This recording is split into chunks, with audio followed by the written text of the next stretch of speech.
بسم الله الرحمن الرحيم. الحمد لله والصلاة والسلام على رسول الله صلى الله عليه وسلم. يا حي يا قيوم برحمتك أستغيث أصلح لي شأني كله ولا تكلني إلى نفسي طرفة عين. بناوی خوای بەخشندە و میرەبان، سڵاو و ڕەحمەتی خوای گەورەتان لێبێ خۆشەویستان. خۆشحاڵین کە لە 25 مانگی پڕبەرەکەتی ڕەمەزان لە کۆتاشەوەکانی ئەم مانگە و لە ئێوارەیەکی پڕنور و بەرەکەت لە گوڵستانی کەناڵی ئاسمانی پەیام دێنەوە خزمەت ئێوەی بەڕێز و خۆشەویست بۆ پێشکەشکردنی ئەڵقەیەکی دیکە لە گوڵستان لە خزمەت و لەگەڵ مامۆستا و برا گەورەمان مامۆستا شێخ فاتح. لە بەخێر بێیت. سپاسانەکەم ماسۆ حەمەکیان. قوربان باشی؟ الحەمدولillah ئێوە باشن؟ باش ڕۆیە و چەند ڕۆژە؟ لەخوا بەزای. الحەمدولillah. هەمووی ڕوات. ئەڕوا. سەلامەت بیاخۆ. انشاءالله. مامۆستا سڵاوی خۆت بگەینە. بەڵێ قوربان. خۆشەویستان سەلام و ڕەحمەت و بەرەکەتی خۆی گەورەتان لێبێت و ڕۆژێکی تر و ئێوارەیەکی تر لە ڕۆژانە ئێوارانی بەرنامەی گوڵستان بە خزمەتی ئاز و خۆشەویست گەشتینەوە لەگەڵم برازی و خۆشەویستانەی کەناڵی ئاسمانی پەیام لەگەڵ شێفتیار و لەگەڵ میوانە بەڕێزەکان کە ئەمڕۆ کۆمەڵە میوانمان دەبێت و لە خزمەتانە بین کە حەزەکەم مەگەر ئیجازە بفەرمووی تەوەرەکان بناسێنین. تەوەری یەکەم تەمان خۆشەویستی خوا بۆ بەندەکانی مامۆسایەکی بەڕێز کە قسە و باس لەسەر خۆشەویستی خوا ئێمە بە چیا بزین ماوسە محەمەکە خوا خۆشیە بین نیشانەی هەیە و بەڕاستی ئەو شتانە بکەین کە لە قورئان و سونەتا جێی بۆتەوە و ئاماژەی پێکراوە پێغەمبەری خوا صلی الله عليه وسلم بە خۆشەویستانی خۆی ڕاگەیاندووە تانەوێت ڕێی محبەت بگرنە بەر قافڵەیەکی دوور و درێژ لە محیبانی ڕێیخوا کەوتونەتە ڕێ. تەوەری دووهەم ئەزمون و کاری کارگوزارێک لە ڕەمەزانە کە برایەکی بەڕێز و خۆشەویست کە دێتە ستۆدیۆوە ڕاستیە و جارێک کە برایەک هات کە یەکێک گولەوانی کە خزمەتێک لە ناو شارە دانەوەیکی زۆر باشی هەبووە خەڵک خۆشەویستی زۆری بۆ دەربڕی. تەوەری سێ هەمیش لێبوردەیی و جێکەوتەکانی لەسەر دڵ و دەروونمان کە پزیشکێکی پسپۆڕی دەرونیە کە قسە و باسمان لەسەر ئەو بابەتانەیە ئینشاڵڵا. ئینشاڵڵا ئەڵقەیەم ڕۆمان هیوادارین کە جێ ڕەزامەتی خۆی گەورەوە سوودی سەرجەم بینەرانی خۆشەویست بێت. بڵێ سڵاوی بکەین لە شێف دیار. بەڵێ شێف دیار سڵاوی خۆت بگەینە. سڵاوتان لێبێ باشە شکر وەزاتان. سڵاوی خوارج نابیشم. زۆر سپاس بژی مەمنونم. سەرمێزەکەت ئەوڕۆ قەرەباڵغا. ئەمڕۆ زۆر قەرەباڵغا. ئەمڕۆ ئێوە داوەتی ئێمە. زۆر باشە. دواتر بە وردەکاری ئەو دێنێ خزمەت. ئینشاڵڵا ئینشاڵڵا لە خزمەتانم. زۆر باش. مامۆستا شێخ وەک باست کرد ئەمڕۆ سێتەوەرەمان هەیە پشتیوان بەخوا، بەڵام سەرەتا بابینە خزمەتی جەنابەت بزین ئامۆژگاری و ئەمڕۆ چ باسێکمان هەیە. حەزەکەم ئاماژەیە بە ژیانی پێغەمبەر کوین صلی الله عليه وسلم کە دەرسی زۆر ورد لە ژیانی ڕەسوڵ اللهە هەیە صلی الله عليه وسلم. پێغەمبەر صلی الله عليه وسلم دوایەوەی زۆر مەیوسە بێت بێتاقەتە بێت لە خەڵکی مەککە کە ئیتر زیاتر نایەنە پێشەوە بەرەو قافڵەی ئیمان بەرە و ئیسلامەتی گۆڕانکاری گەورە دروست نەبێت نابێت لەبەرەوە دیارە پێغەمبەری خوا صلی الله عليه وسلم بەبێ وحی ئیشی نەکردووە وما ينطق عن الهوى إن هو إلا وحي يوحى. بڕیارە بچێت بۆ تائیف بەڵکو ئەو شوێنەی کە مسلمانەکان کۆچ بکەن بۆی و ڕزگارن بێت لەو هەموو چەرمەسەری کە لە شاری مەکەیە تووشیان بووە تائیف بێت و خەڵکی تائیفی جوازێکی باش لە پێغەمبەری خوا صلی الله عليه وسلم کەن. طبعاً تائیف لە مەکەوە 100 کیلۆمەترە. پێغەمبەر صلی الله عليه وسلم بە شێوەیەک ڕۆشت کە خەڵکی مەکە نەزانن کە بۆ ئەوێ چووە و بۆ ئەوە چوە کە پەنایان بن، پەنای مسلمانەکان بن. زەیدی کوڕی سابیتی لە خزمەتا بوو ئەو 100 کیلۆمەترەکە ماوسە محەممەد تەسەوەری بکە کە پێغەمبەر صلی الله عليه وسلم بە پێ ڕۆشتووە بەو گەرمایی هاوین و ناڕەحەتیانی کە لەو ڕێگەیە هەبوو بەو ترس و بیمەی کە دروست بووە بەوەی کە تەخەفیان کردو خۆیان شاردۆتەوە بۆی دەرنەکەون ئەچنە تایف. بەڵام بەڕاستی تایف خەڵکی تایف خەڵکیی زۆر مرد نەبوون لەگەڵ پێغەمبەری خوا صلی الله عليه وسلم. ئەوە بوو بەردەبارانیان کرد، مناڵانیان هەن ناکە بەردەبارانیان بکەن و زەیدی کوڕی سابت زۆر ناڕەحەت بوو بۆی کە پێغەمبەری خوا صلی الله عليه وسلم گیان و لاشەی خەڵتانی خوێن و بەرد و ئەمانە کرام. پێغەمبەری خوا صلی الله عليه وسلم ئەو دوعا جوانی کە فەرمێت خوایە بە مەرجێک تۆم لێ زویر نەبیت، هەرچی کەسێ پشتم تێکات، هەرچی لاوازەکان هەیە، هەرچی ئێمە لاوازین، ئێمە بێدەسەڵاتینە، قووەت و هێستن هالای تۆی. دوعایەکی زۆر زۆر جوان و مەشهورە کە پێغمبەری خوا صلی الله عليه وسلم کە یەکێک لە دەرسەکانی ڕێی طائف ئەوەیە پێغمبەری خوا صلی الله عليه وسلم بەظاهری والله اعلم ڕەنگە خۆشزانی بشێتی کە ئەم نەتیجەی ئەم کۆچیان بۆ ئەوێ چییە بێ خۆی گەورە ئاگاداری کردووە بەڵام بەظاهری پێغمبەری خوا صلی الله عليه وسلم بۆ طائف ڕۆشت بەڵام لە منطقی قەدەری خوایە لە سیرەی مبارەکی پێغەمبەر صلی الله عليه وسلم وان نووسراوە لای خوا کە طائف ئەو شوێنە نییە کە مسلمانەکانە بێ بۆی بڕۆن بەڵکو مەدینەیە ئەخر مەدینە بەڕاستی یعنی ژیاننامەی پێغەمبەری خوا صلی الله عليه وسلم ڕوویەکی زۆر پرشنگداری بریتە لە مەدینە و خەڵکی مەدینە و ئەنسار و کرانەوەی ئیسلام بەڕووی هەموو دنیاە و کەواتە ئێمە هەوڵەکەمان لەسرە پێغەمبەرەکەمان صلی الله عليه وسلم هەوڵەکەی یاوە کۆچەکەی کردو بەڵام خۆی گەورە شوێنێکی تری بە نەسیبەکە کە زۆر گەورەتر و فراوانتر لە طائف و باشتر و ئەهلتر بەوەی کە هەڵگری ئەم داعوە و بانگەوازی ئیسلام بن و لە خزمەتی حەزرەتی ڕەسوڵایە بن خۆشیان بێ ماڵ و سامان و هەموو شتێکی پێشکەش بکەن تەنانەت یعنی هاتە سەرەوەی سەحابەکان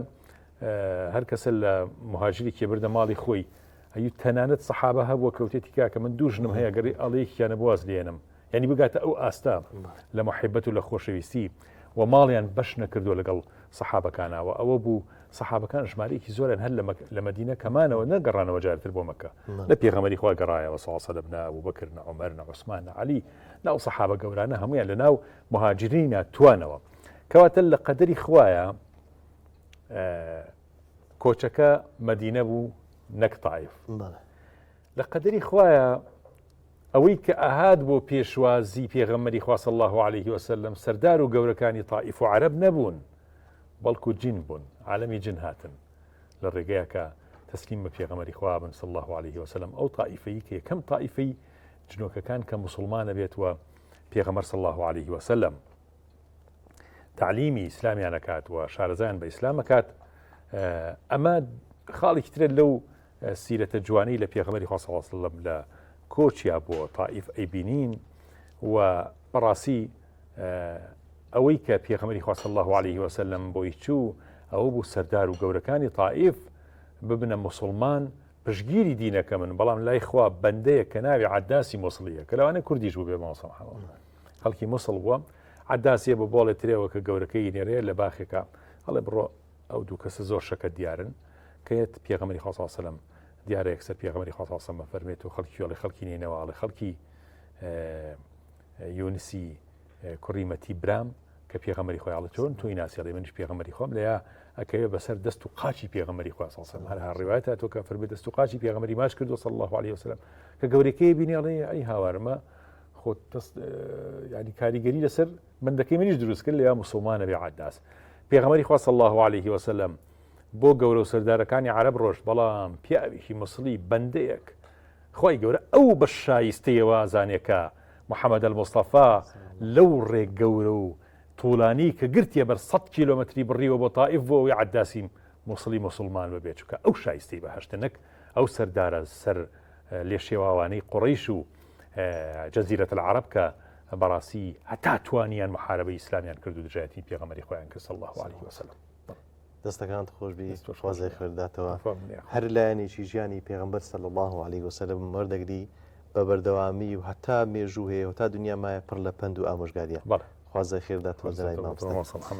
ئەگەر میوانەکەمان ئامادە بێ لە کۆنتڕۆل پێمان بڵێن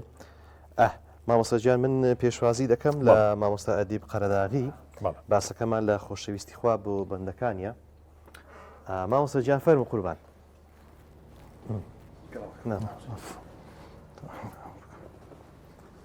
فرم مامۆستا گیان عەلەیکوم السەلام مامۆستا گیان باشی سلام علیکم مامۆستا دی باشی حاڵ باشە خوا بەخێر بێ باش کرد فرم مامۆستا خێر بەسەر چاو گەراندار بنیاخ بەخێر بێ یاخوا سپاستان دەکەم بەخێر بێ ئەم لای باشن جەنابتان باشن لەگەڵ ڕەمەزان و الحەمدولله سپاس جەژن و نزیکی جەژنیش بوونی شەوانی قەدر و ئەومان کە بە جەژنی یەکجاری ئینشاءالله اللهم ئامین مامۆستا ئەدیب قەرەداغی بانخواست یاخوا بەخێر بێ مامۆستا گیان خێراندار ڕیارە باس لە خۆشەویستی خوا سوبحانەهو وتەعالە بۆ بەندەکانی بکەین سەرەتا ئەوە ڕوون بێتەوە چۆن بتوانین ئەوە بزانین کە چکە ئێستا ئەگەر هەر مسلمانێک وەرگری ڕەنگە وەکو ناو خۆی بۆ دابنێ کە مسلمانە و ئەویش شوێنکەوتەی ئەو ئاینەیە کە خوا سبحانەه وتعالى نردوێتی بەڵام ئەوە چۆن بزانین کە ئێمە خۆشەویستین لای خوا سبحانەه وتعالى. بسم الله الرحمن الرحیم. سپاس بۆ جەنابتان و بۆم دەرفەتە. ڕاستی ئەم بابەتە بابەتێکی زۆر خۆش و چێژبەخشە کاک محەممەد. ئەگەر ئینسان لە ژیانە هەست بە چێژی خۆشەویستی نەکات لە هەر ڕوویەکەوە بێت ئەوە هەستەکە فەراغێکی گەورە لە ژیانیا هەیە. ئەگەر منداڵە کەس نەکات دایک و باوکی خۆشی ئەوێ، ئەگەر قوتابیە کەس نەکە مامۆستاکەی خۆشی ئەوێ، ئەگەر ڕەفیقی کەس نەکە هاوڕێکەی خۆشی ئەوێت هەر لە خۆ هەست بە بێتاقەتیەکەکە. جاوەرە ئەگەر بێت و ئەم ئینسانە وردە وردە گەورەی کە بازنەکە هەتا ئەگاتە خوای عەزەوەجەل ئەو کاتە هەست بە چ چێژێک ئەکات کە بزانێت ئەم ئینسانە خوا خۆشی ئەوێ. بە چیا بزانێت؟ هەر بەوەی کە ئەم عەبدی خوایە ئەمە نیشانەی خۆشەویستی ئەوە. پاشان بەخشینی ئەو هەموو نیعمەت و بەخشایشانە کە خوای گەورە پێی بەخشیوە ئەگەر ولله المثل الأعلى ئەمە بە نمونەیەک ڕوون بکەینەوە. ئەگەر بە کەسێک بڵێن تۆ کەسێک هەیە مستەلزەماتی حیاتت هەموو بۆ دابین ئەکات، کەسێک هەیە هەموو خۆشیەکان و هەموو پێویستیەکانی ژیانت پێ ئەبەخشێت، ئەمە ئەم کەسە چ معنایەکی هەیە هەست نەکا کە ئەم کەسە ئەمی خۆشەوێ و چ مانایەکی هەیە چ ژیرێک ڕێگە بەوە ئەدات کە ئەم کەسە نەگەڕێ بە شوێن ئەو دەستە میهرەبانە کە کێ ئەوەندە منی خۆش ئەوێ هەرچی پێویستیەکم هەیە بۆم دابین ئەکا. ئەو کاتش کە ئەم ئینسانە ئاوەها تەمەشای خوای کرد وما بكم من نعمة فمن الله، هەرچی نیعمەتێکت هەیە خوایە. هیچ کەسێک خاوەنی خۆی نییە تاوکو خاوەنی نیعمەتەکانی بێ. بە بەخشینی ئەم نیعمەتانە بە گیرابوونی دوعاکانی بە هەرچی نیعمەتێکە بەکاری هێنێ لە قومە ئاوێکەوەی خواتەوە، ئەمە معنای ئەوەی کە خوای عەزەوەجەل ئەم عەبدەی خۆشەوێ. ئەمە نیشانە گشتیەکەیەتی. بەڵام نیشانەی خصوصی تریشی هەیە ماوەسادی بکە چۆن ئینسان کەوێتە سەر عیبادەت و تاعەت و گەرم و گوڕی لە عیبادەتە. ئایا ئەمە نیشانەیەکی گەورەی خۆشەویستی خوانیە کە خصوصیەتێکی تایبەترە بە بەندەی خۆی؟ کاشەفاتێ خۆشەویستی دوو جۆرە. خۆشەویستیەکی خوا هەیە بۆ بەندەکانی هەموو بەندەکانی خۆشەوێ بە دیندار و بێدینەوە. هەموو پێداویستیەکانی بۆ دابین ئەکات زۆر جار ئەم ئینسانەش وای لێت و ئەزانێ هی خۆیەتی. ئەوە منم ئەوەندە بەتوانە، منم ئەوەندە عاقڵم، ئەوەندە بەناوبانگم شەهادەم هەیە پارەم هەیە، نازانێت ئەمە خوای گەورە پێبەخشیوە. ئەمە خۆشەویستی گشتێکەیە. پاشان خۆشەویستیەکی تایبەتتر هەیە بۆ مسلمانان کە لە ڕنگدانەوەی ناوی پیرۆزی ڕەحمان و ڕەحیمە کە بەشێکی لە دنیا بەشێکی لە قیامەتە. خوای عەزەوەجەل مسلمانی خۆش ئەوێ بە تایبەتتر لەبەر ئەوەی کە تۆی هیدایەت داوە، کە تۆ خاوەنی ئەم پەیامەیت، خاوەنی ئەم ئیمانەیت، ئەمەش نیشانەیەکی ترە. ئەگەر بێت و ئەمە تۆزێ چڕتر کەیتەوە، نیشانەیەکی گەورەی خوایی تەوفیقدانی تۆیە، هەر لە هیدایەتەوە لە عیبادەتەوە. وما بكم من نعمة فمن الله يمنون عليك أن أسلموا قل لا تمنوا علي إسلامكم بل الله يمن عليكم أن هداكم للإيمان إن كنتم صادقين. يعني سيدك أخوة عز وجل لدوشتا من تكابسر إنسانا لإيمانا لقد من الله على المؤمنين إذ بعث فيهم رسولا لم دوكاتا أخوة عز وجل منتك أمنتا تایبەتمەندیەکی زیاترە بۆ ئەم عەبدەی دەی تا چەندێک ئەم عەبدەش ئیستیجابەیەکی زیاتری ئەبێ بۆ ئەم نورە خواییە، ئەو کاتە ئەم خۆشەویستیە خوایەشی لەسەر زیاتر بەخش ئەبێتەوە. جەنابی مامۆستای، ڕەنگە هەندێک کەس کە لە ڕووی داراییەوە مامۆستا شێخ کە هەژار بێ وها لێک بداتەوە کە ئەوە يعني حاشا لە مەقامی خوا سبحانه وتعالى کە خوا ئەوی خۆش نایە لێ بۆی ئەوە ئیبتیلای کردیە بە هەژاری بە موسیبەت نەخۆشی. بە نەخۆشی ئەمە بەو دیوە وەرە نەگرین کە ڕەنگە زۆر جار ئەمە ئەستی خۆشەویستی بکەخوا ئەوە بەندەکانی خۆی خۆش دەوێت بۆ ئیبتیلا و موسیبەتیان دێنێتە ڕێ ئەوە چۆن وەرگین قورآن و حەدیث ئەو گومانە ڕەت ئەکاتەوە کە خوا عەزە وجەل ئەفەرمێ ئەوانەی کە گومان ئەبەن ئاوەهان یەکسەر لە دوایە فەرمێکی کەللا ئەبەدەن کەللا کەلیمەتو ڕەدعین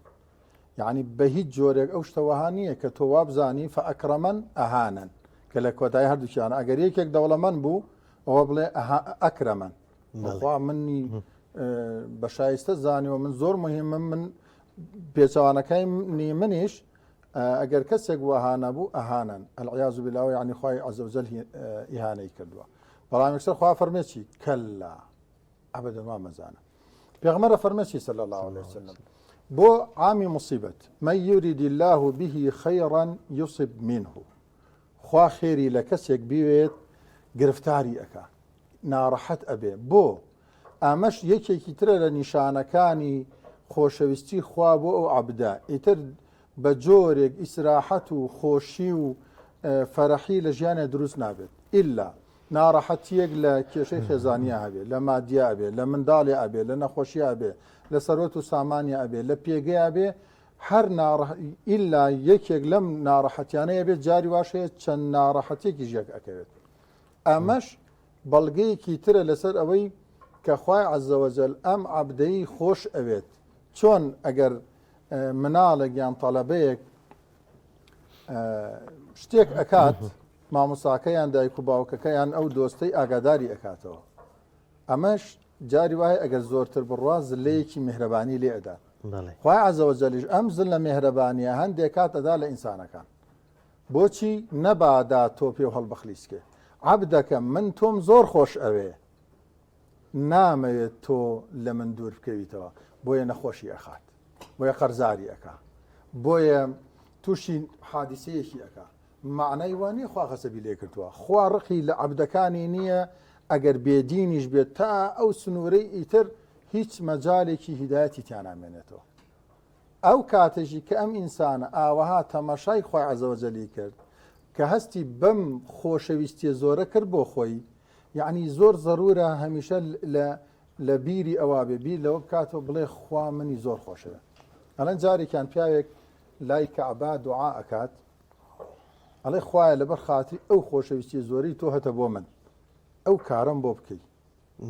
یەکێکش لێ پرسێ چۆن ئەزانی تۆ خوا ئەوەندە خۆشی ئەوێیت وتی چۆن نازانم یعنی من هەست نەکەم خوا منی خۆش ئەوێ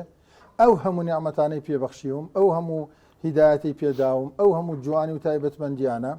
یعنی تۆ ئەگەر ئینسان بیری لێ بکاتەوە ئەگەر تعبیرەکە دروست بێ ئین صح التعبیر وەکوەڵێ کاتێک کە تۆ ئەخەوی هاتوین لە کارێکەکەی دەرئەچیت خوای عەزە وەجەل بە زمانی حاڵ پێتە فەرمێ عەبدەکەم من تۆم خۆش ئەوێ تۆ بخەوە من هەموو پێویستی و تایبەتمەندیەکانی جەستت بۆ ڕێکەخەم هەموو مادەکان و هەموو ئۆکسجین و هەموو تەنزیماتی حیاتت بۆ ڕێخەم تۆ شەر ئاگاو لێ نییە حتا لە دکتۆر نابلوسی لە شەرحی ناوی پیرۆزی ئەسەلامە ئەفەرمێت خوا عەزە وەجەل ئەم عەبدەی ئەوەندە خۆش ئەوێ بە تەنیا لەسەر یەک دیو ناخەوێ کاتێکە کە ڕاکشێ ئەخەوێ ئەم دیو ئەکات یخۆ ئاگای لە خۆی نییە ئەمە سەلامە ڕنگدانەوەی سەلامەتی و خۆشەویستی خوای عەزە وەجەل بۆ عەبدەی نەبادا سڕ ببی نەبادا خوا عەزە وەجەل فەرمێت عەبدەکەم تۆ بخەوە تۆ ئاگات لێ نییە دەی پشوو بە جاری وا هەیە ئینسانە ئەوەنە دژایەتی خوا ئەکا ماندوو ئەبێ خوا ئەفەرمێت دەی بخەوە عەبدەکەم پشوویەک بدە چۆن شەرم نایگرێت ئیتر بی ئاگا ئەبێ لەخوا خۆی مەوسەعەدی مەوسە محەمەد مادام لە ژیانی پێغەمبەرانە لە قورئانە ینی هەمووی بۆ ئەوەیە کە ئێمە بەڕاستی بۆم ڕۆژگارە سوودی لێبینە خۆی گەورە تۆماری ناکرد لە قورئانە سەرکەین پێغەمبەرێکی وەکو حەزرەتی ئەیوب خۆی گەورە مبتەلایەکا بە موسیبەتی نەخۆشی دیکە خۆ پێغەمبەرێک خۆی گەورە زۆری خۆشەوێت خۆشی نوێ نایکا بە پێغەمبەری خۆی پێغەمبەرێکی وەکو حەزرەتی موسا ئەو هەموو ناڕەحەتی و چەرمەسەری و دەربەدەریە ئەبینێت پێغەمبەرێکی وەکو حەزرەتی عیسا حەزرەتی ئیبراهیم لەبەرەوە ئەم پێغەمبەرانە وەختێک مصیبەت و ناڕەحەتی و حەزرەتی یوسف یعنی چی نەبینی تا هەموو گەنجێتەکەی لە دەربەدەری و لە دەست بەسەری و لە سیژن و لە بەندایەتیا بردەسەر کە کەریمی کوڕی کەریمە دەی ئەمە مانای وایە کە پێغەمبەرانیش بە ئیبتیلا و بە ئیمتیحان و بە نەخۆشی و بەم ناڕەحەتیانە بەڕاستی خۆی گەورە دەرەجات و ڕەفعی دەرەجات تەنانەت بۆ پێغەمبەرانی شکات اینجا چجا ئەوەی ئیمانداران کەواتە ئەمانە قودوەی ئێمە ماوەسادیم ئەم قودوە چۆن ئێمە ئەو پرسیارەمان لا دروست بێ کە بڵین بۆچی من نەخۆشەکەوم بۆچی ئەوە تۆ چیتە خانی یەکێک لە پێغەمبەران کە ئەجرێکی دەستکەوت و دەستی توێشەکەوێت جاخۆ ئەگەر باسی ئیبتیلا بکەی کاک شەفاتیە یعنی هەموو کەس زۆر کەس وا ئەزانی ئیبتیلا تەنیا لە ناخۆشیە زۆر جار لە خۆشیەکانایە هەندێک کەس هەیە لە ناخۆشیە دەرەچێ بەڵام لە خۆشیە دەرناچێت کاتێک کە جوانیەکی تۆزێک جیاوازی هەیە ئیتر جۆرێک لە عوجب و لە بغڕایی بۆ دروستە بێ بەڵام ئەگەر شکلی ظاهرەن جوان نەبێ ئەو بێتاقەتی بۆ دروست نابێت ئەو پێ هەڵخەڵیسکانی نابێت کاتێک کە هەژارە بێ سەبر ئەگرێ بەڵام کاتێک کە دەوڵەمەند ئەبێ لەو ئیبتیلایی ترا دەرناچێت کاتێک کە بێناوە و ناوبانگێکی وهای نییە پێگەی نییە دەسەڵاتێکی نییە ئەو حاڵەتی بۆ دروست نابێت بەڵام کاتێک کە هەندێک تایبەتمەندی تری بۆ دروستە بێ عوجبەکەی گرێ یەکسەر ئەڵێ ئەمە هی خۆمە هەروەکو قارون بەڵام کاتێک کە ئیمان هات وەکو حەزەتی سولەیمان هذا فضل من ربي وەکو ذو القرنين هذا رحمة من ربي بۆیە هیچ کاتێک نەخێر کۆمەڵێ پلە و مەقام هەیە مامۆستا محەممەد ئینسان بە عیبادەت پێی ناگا خوای عەزە وەجەل پلە و مەقامێکی بۆ داناوی لە بەهەشتا تۆ تەمەنیشت چەند زۆر بێ ناگەیتەوە پلە و مەقامە ئللا بەچی ئەگەی بە سەبر ئەگەی بە ئازار ئەگەی بە میحنەت ئەگەی بە خەم ئەگەی بە ئیتر وە ئەزانی ئیتر خۆشی لە ژیانتان نییە بەو ناڕەحەتی و دەردەسەریانە حەزەتی یوسف ئەگەر على نبينا وعليه الصلاة والسلام ئەگەر ئەو سەبرەی نەگرتایە ئەو ناڕەحەتیانەی نەگرتایە چۆ کۆشکی عەزیزی میسرەوە پێغەمبەری خۆمان صلی الله عليه وسلم بوو بەو قاعیدە گەورە کە هەر لە ڕووی دنیا و عەسکەریەوە ئەگەر لە ئەوەڵەوە تێک بشکایە ئەگەر العیاذ بالله کە وەکو هەندێک کەس گلەی ئەکا ڕەخنە ئەگرێت هیچ کەسێک ناگەیشت بۆوانە بۆیە نیشانەیەکی تری خوایی ئەم ناڕەحەتیانە کە هێتە ڕێگات بەڵێ مامۆستا گیان خوا سبحانه وتعالى دەفەرمێ إن الله يحب التوابين ويحب المتطهرين کەواتە چۆن بزانین لە تەوابینین لۆوەی ببینە خۆشەویستی خوا چۆن لە متطهیران حیساب بکرین لۆوەی کەسێک وا هەز بکا و یعنی لە دەرونیەوە کە یەکێکە لەو خۆشەویستانەی کە خوا خۆشی دەوێت جوانە لە زۆر شوێنی قورئانە کەلیمەی یحبو هەیە هەر کەسێک هەڵگری ئەم سیفەتانە بێت خوای گەورە خۆشی ئەوێت جا ئەوە چه شانازیەکە ئەوە چه شەرەفێکە ئەگەر ئینسان لە یەکێک بێ لەمانە چۆن ئەزانیت کە تۆ لە یەکێکی لە تەوابین یەکێک لەمانە ئەوەیە کە ئەو گوناهەی کردوتە ئێستا شانازی پێوە ناکەی ئێستا هەر کاتێک بیرت ئەکەوێتەوە ئێژ ئەگەێنێ بەدڵت ئیتر بە گوێرەی حەزمی گوناهەکە بە گوێرەی بیئەی گوناهەکە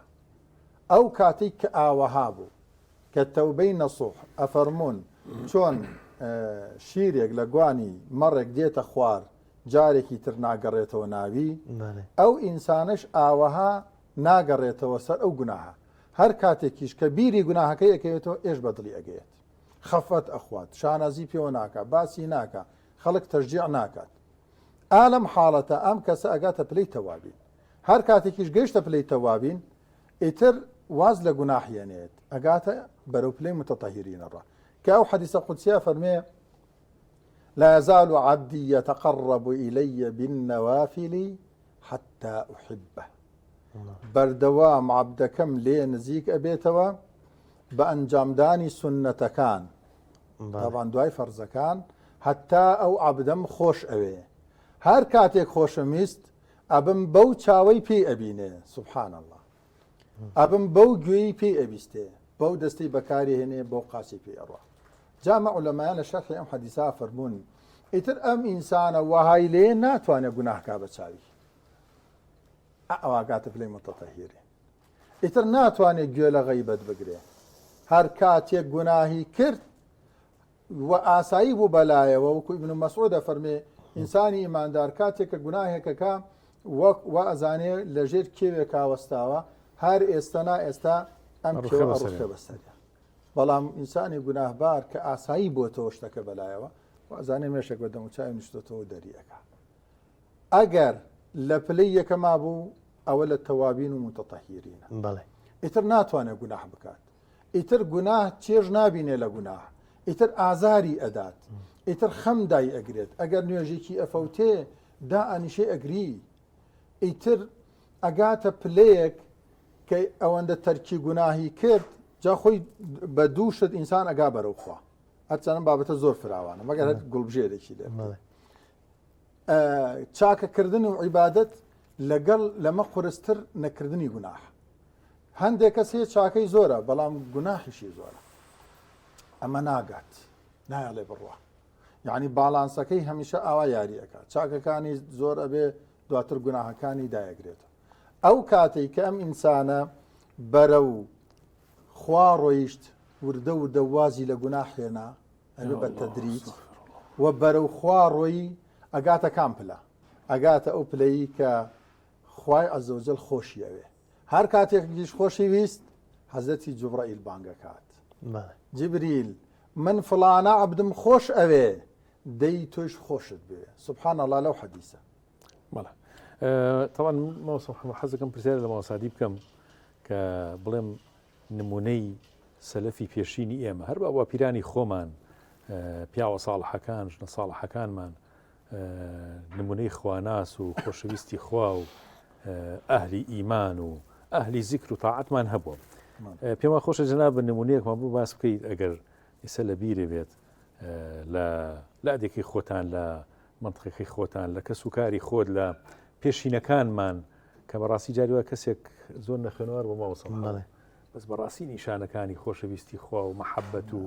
ئیمان بە کامڵی تێدا دەرکەوتووە و هەر بەو عاقبەتەشەوە وفاتی کردووە ینی بینیانە کە بۆ عاقبەت خێریە وفاتی کردووە جا ماوەسا ئەدیب لەوە ئەچێ نمونەی باشی لابێت ئەگەر فرستمان هەبێ کاتمان هەبێ با نمونەیەکمان بۆ باس بکەم وڵات جا ئەگەر تۆزە گەرم نەبین و دوای بڵێ وەڵا خێراتەوە بوو کاتی بەرنە وەڵا فعلەن کاک شەفاعەت معلومی جەنابەت زیاترە کە لە هەموو سەردەم و هەموو ناوچەیەکە کۆمەڵێک نمونەی زۆر جوان و غەریب هەیە جەنابەت باسی ئەوەت کرد کۆمەڵێک شتی زۆرم ئاوا چەند نمونەیەکم بیرکەوتەوە یەکێک لەوانە باسی نەکردنی گوناحمان کرد ئافرەتێک پرسیار ئەکات لە پیاوێک کە بە مامۆستا شێخ عەبدوڵڵا مەشهوورە ئەڵێ مامۆستا من دەزنوێش چەندێکی دەم و چاوم شۆرم لە کاتێکە ئەم پیاوە ئەڵێ لەوەتی ئیتر بەرەو گەورەبوون ڕۆشتوم یەک دەموچای ئافرەتم نەبینیوە ئەم ئافرەتەش ئەم پیاوە پیر بووە ئافرەتەکەش پیرە ئاساکەی هەڵەگرێ بە دەموچای ئەڵێ ئەوەندەی دەموچاو شۆرە شەو بە خزمەت پێغەمبەرەکە ئەفەرمێ شێخ عەبدوڵڵا نەئەبوو بە دەموچاوی ئەو دیاری و کردایە تەمەشای ئەوت نابوو بکردایە بۆ پیرێش بەو پیرێ کە هەردووکیان پیرن کە تەعلیمیشە ئەوایە بە دەموچاوی خۆت دیاری و کردایە یعنی تەمەشاکە هەندێک کات کاک شەفاعەت نەک خوای عەزەوجەل ئەوە هەمیشە ئاگادارە هەندێک کات خوای عەزەوجەل پێغەمبەریشت لێ ئاگادارەکە ئەتناسێ ئاگای لە کارەکانتە هەندێک کەس هەبوو توێتی وەڵڵاهی پێغەمبەر صلی الله علیه وسلم بە خزمەتی گەیشتون فەرموویەتی جارجار دێم بۆلاتان لە دەرسەکانیشتان دائنیشم ئاگام لە ئیشەکانتانە چۆن ئاگای لە ئومەتێک نییە چۆن ئاگای لە کارگەلێکی گەورە نییە یعنی دەیان نمونەی لەو جۆرانە هەیە لەسەر کاری چاکە و بەرەو خواچوون یەک نمونەی تر گێڕمەوە ئەڵێ کەسێک خەو ئەبینێ ئەڵێ لە خەومە ئەم شەو فلان کەسم بینی فلان کەس مردووە وتم حاڵت چۆنە وتی حاڵم زۆر باشە وتی چۆن وتی وڵڵاهی خوای عەزەوجەل عەفوی کردم وتی بەچی عەفوی کردی وتی ئەمەی بۆ گێڕامەوە لە خەوەکە لە مەجلیسێکی ئەوای گێڕێتەوە وتی جارێکیان لە کاروانیە کابووین لە خەوەکە ئەمە باسەکە لە کاروانیە کابووین کە ئیتر دنیا گەرم بوو لە ئەمابێڵێ ڕەمەزانیش بوو کەسێک چوینە سەر بەرزیەک زۆر هیلاک و تین و بێتاقەت بووین کەسێک لە خوارەوە بە دیار بارەکەیەوە دانیشتە بوو خێرتانەگا یەکێکتان وەرن ئەم بارم لەگەڵ بارکەن بەخوا دەمێکە داماوم بەدەستی و هەمووشمان نەزانین بار بە تەنیا بار ناکرێت وتی کەسیان نەچون من نەبێ وتی خۆی عەزەوجەل بەهۆی ئەوە منی عەفو کرد کە ئەمە باسەکات لە مەجلیسەکە یەکێک لە بەشداروان ئەڵێ وەڵڵاه ڕاستەکە من خۆم یەکێک بووم لەو کاروانیە کەسیان نەچون تەنیا ئەو نەبێ بۆ یەک جاری وا هەیە ڕەزامەندی خوا لە یەک کردەوە شاراوەتەوە نەهێڵین هیچ کردەوەیکی چاکمان بەلاوە کەم نەبێ ڕەنگە لای ئێمە بچووکە بەڵام لای خوا زۆر گەورە بێ هیچ گوناحێکیشمان بەلاوە بچووک نەبێ ئەو تا یەک گوناح فەرمووی ناوایە وات بکردایە ڕەنگە غەزەبی خوا جاری وایە لە یەک گوناحە وتەحسەبوونەه هەیینا وهو عند الله عظیم لای ئینسانەکان بچووکە بۆیە نە چاکەی بەلاوە بچووک بێ هەتاوەکو وازی لێ نەهێنێ نە گوناحی بەلاوە بچووک بێ هەتاوەکو تەرکی نەکات بەڵێ بە ئەو پرسیارش بکەم کە بەڕاستی مامۆستا شتێکی زۆر چاچی و بەبیر هێناینەوە ئەویش ئەوەی کە فەرمووتان کە خوا سوبحانەهو وتەعالا کە کەسێکی خۆشویست دەرێتە حەزرەتی جوبریل تۆش خۆشت بێت دواتر جار بدە کە هەموو ئەو خەڵکە خۆشی بێت جا من ئەوە بەسمەوە بە ڕەمەزان ئێستا کەسێک کە خوا تەوفیقی دا ڕەمەزانەکەی کرد و شەو نوێژەکانی کرد و دواتریش لەسەر ئیستیقامەت کە زۆر گرنگە بەردەوام بوو بە نیشانەی ئەوەی بزانین کە ئەوە جار درایە کە خوا خۆشی دەوێت جوانە کاک محەممەد ئیستیقامە زۆر مهمە ئەو خۆشەویستیە خوایە لا يزال عبدي لا يزال يعني بەردەوام استمراريت نەوەستیت لەگەڵ وەستای دەمە کاروانێکە ئاڕایت بەس بوەستی دوعاکەوی بە ئەسلی وەسانەکە دوعاکەوی ئەم ئینسانش لە چاکەکردن کە بوەستێ دوعاکەوێ حجاب ئەکات لە دوای ڕەمەزان چۆن واسی لێنی نوێش واسهێنان لە گوناح ئەو کەسانی کە خوا هیدایەتی داون زاڵبوون بەسەر شەیطان و نەفسا وازیان لە حرام خواردن هێناوە وازی لە مەشروب هێناوە وازی لە جگەرە هێناوە وازی لە ئەو شتەی کە چاوەڕێ بزانم خوا چی ئەفەرمێت چی حرامە و چی حەڵاڵە تەسلیم ئەبم ئودخولوا فی السلمی کافە بە تەواوەتی بچۆرە ناو دینەوە هەر کاتێک ئەمەی کرد ئەو ئینسانە بەرەو ئەوە ئەڕوات بەڵام لەگەڵ وەستا ئیتر لەو کاروانە دوعاکەوێت یعنی ئەو حەدیثە ئەوەندە چێژبەخشە سبحان الله هەر کاتێک کە ABC یان کە گوێ لێی ئەبێ وا ئەزانی قەت نەوبیستووە کە خوا عەزەوجەل حەزرەتی جوبرەئیل و ئەو هەموو مەلائیکەتە بانگ ئەکات من فلانە عەبدم خۆش ئەوێ ئێوە شاهید بن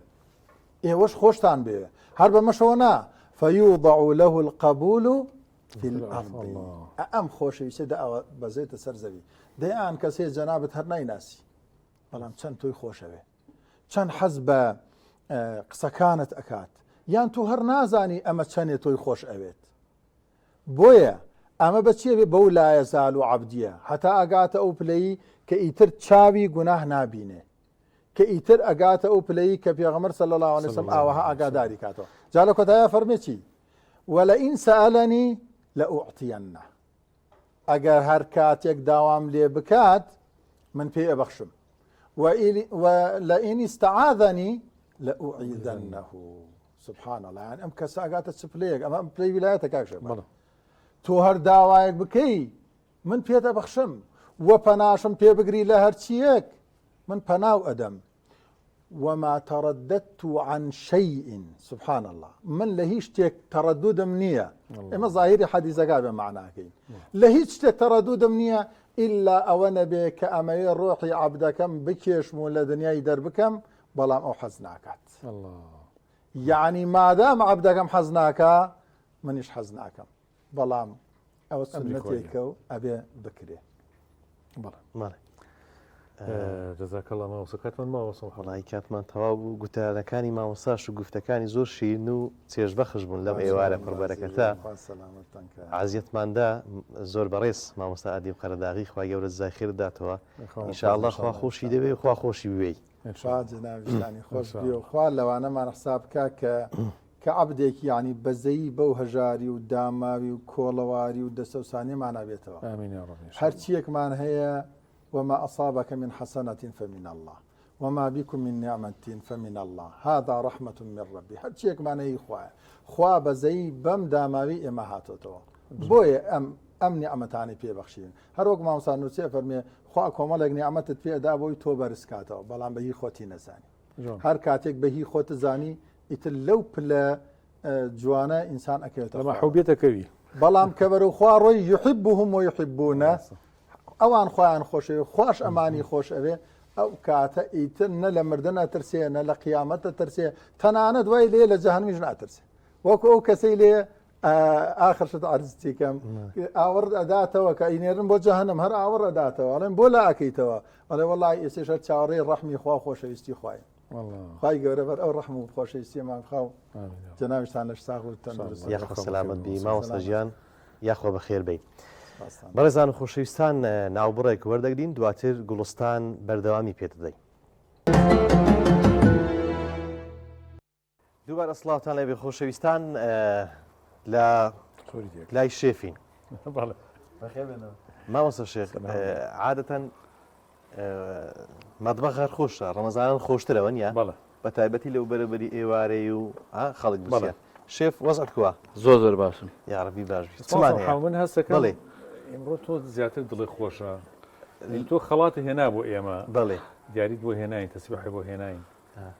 شتی بۆ هێناین بە زوازانم لە دوێنێەوە دڵخۆشی ڕووی تێکردووی علاقەی بە هەورمان و برایکی ئێرەوە هەیە کە بەخوا شتێکی هەدیکی بۆ هێنایی کاکەەوە بەکرد نازانم پێمە مەلا ئەبوو بەکە شتەکەی گوتیە باس کرد مەلا ئەبووە کرد بەڵێ وڵا قوربان کلاشێکی دەرەزەیەکی لۆ هینا یا خۆماڵی ئاوا سەری بەرز کردینەوە کاکە دیاریەشی جوانی هینازە ئەو دیارە ئینشاءڵڵا جەژن بەرنامەیەکی پێ دەکەین ئینشاءڵڵا ئینشاءڵڵا ئارێ وەڵا دەستەکانە خۆش بە پیرۆزی بێت یا ڕەبی سەلامەت پیرۆز بیاڕەوی سەلامەت دوای فڕێک داوای فڕەشی دەکا فڕەشی پێدەم شێف چیەکە ئەمڕۆ وەڵات جاتی ناکەم سەیریکە ئەڵا قەربارغا قیمەمان سۆر کردێتەوە ئەوی بێنن قیمەمان سۆر کردێتەوە بەڵێ بە بیبەری ئەلوان و پەتاتەیە ئەوە بە زعفرانی سوور کراوەتەوە ئەمەشیان بریانیە بریانیشەیە بەڵێ بریانیمان هەیە لەگەڵ سوپێکی شۆفانە بە برنجێکی خڕیشەکەین دەستە خۆش ڕۆ قەرباڵەکە بەڵێ زەڵاتێکشمانێ زەڵاتی پیازی پێڵێن زەڵاتی پیاز بەڵێ بەجاتەوە بە هینە شویت و جەرجیرەوەیە بەڵێ شتێکی خۆش دەرەچێتێ بە ترشی سماقەوە کرێت هەری خۆمانم زەڵاتەیە عراقی خۆمان نڕێ ئەمن بۆ نیشتشکە دەکەم کامیان ڕاستەکەی حابەبیری مینا بێتان ناڵە مەستاتە کەش بووین کەش بوو یان کەش بکردی وڵای مریشکی بەرژامان هەیە مامۆستا شێخ بزانە ڕاژنەوە باسم کرد تشتەماوێتی ئەوە یعنی بە چه حازر کردی مەسەرەن ئەو چت بەکارینە ئەمە بە هەمان تەریقەی ئەو باڵی کە ئەو ڕۆژە ئامادەمان کرد بەڵێ بە کەچە بوو بە هەنگوینە هەنگوینەکەی کەمتر بێتەوان و لەگەڵ پاپریکا و خوێ و ڕۆ هەنەرجی پێوە وشکی ناکاتەوە ڕەنگی جوانە دیقەی جوانیاتی تامیشی خۆشەکات لەو بەهاراتە چت بەکارینە ئەوانیش باز بکە بەهارەتەکان پاپریکان پێوە کردووە بەڵێ بیبەری تونم پێوە کردووە لەو بیبەرە تونەی ئامینەمان پێوە کردووە لەو زەنجەفیلێمان هەر پێوە کردو بە هەماشەوە زۆر چاکە ئیتر بۆ نوتامێکی خۆشیان ڕۆنی تەبەنەوە بە زەیتی کاشۆش بەڵێ کردوانە بەسەری برنجەکەشت برنجەکانش و ساوەرەکەش و هەر هەمووی دۆرفیسیە قیمەکەشان دۆرفیسیە ئەوجا ماوەسە شێخ لەو نیشانانەی سەر سفرەی ئەو ڕۆ ئێوارە شێف دەمینێتەوە چۆن مادام قەرباڵ هەفتێکا مێنمە لەگەڕان مادام قەربارغە دەمینێتەوە ساق بێخۆ خزمەتانم دوای دەینەوە لای ئینشاءڵڵا ئینشاءڵڵا ڕێز فەرمون عەفو مامۆستا شێخ فەرمو قوربان با تەوەرەی دووەم و میانی دووەم وەرگرین مامۆستا شێخ بەڵێ ئەزمون و کاری کارگوزارێک لە ڕەمەزان زۆر بەڕێز کاک ئەحمەد تۆفیق با بەخێراتنی بکەم قوربان فەرموو ماشەڵڵا عليكم السلام ورحمة الله وبركاته. كاك أحمد جيان أخوة بخير بي ستشاو ماتي بس ما شكم يا ربي بخير بي شكر باشي بخير بي يا أخوة يا أخوة بخير بي بخير بي يا أخوة باشا نشكر سلامتك يا أخوة باشا نشكر الحمد لله يا أخوة بيويدي سباسكم يا باشا نشكر لغير رمضان الحمد لله أنا بخوي جورة الحمد لله سباسي خواك ما نبوي بالرمضان أو أخير رمضان الأخوة بزيادة زانيتي زۆر زۆر ڕەمەزانێکی خۆش و حەمد و سەنا بۆ خۆی گەورە نەخوا بەزانم. من لە ژیانمە مەسەربرین زۆر لەم کاتانە ڕۆژوم گرتووە بەڵێ حەمد و سەنا بۆ خۆی گەورە مەسەربرین چەند وەرز هاتووە هەمویان لە هەمویانە ڕۆژی خۆم گرتووە لە 10 ساڵی بەدواوە کە بەبیرم بێ ڕۆژم لێ نەخواردووە. ڕاست کاک ئەحمەد لە کوێ لە لادێ بوون لە کوێ بوون ئەو کاتە قوربانیان و کاتێمە لە لادێ بووین لە گوندی کوڕاداوی هەیە لە شار باژێر شار باش بەڵێ. ساڵخوا دەستی ماجەکەم یخوا بێ انشاءالله خواپکای شەڵاش بەڵام ماوەستە شێخ ماشەڵڵا سیمایەکی نورانی ماشاءالله یا ڕەبی تەمەند درێژ بێ پڕبەرەکەمی شەڵات تەمەنە سپاسانەکەم جا من داریت بەبیرە یعنی کە لە کەینجینەوە دەست بە ڕۆژی گرتن کردی قوربانیان عەرض ناکەم لە 10 ساڵیەوە کە بەبیرم دێ ڕۆژم مەسەلە لێ نەخواردووە حەمد و سەنا بۆ خوا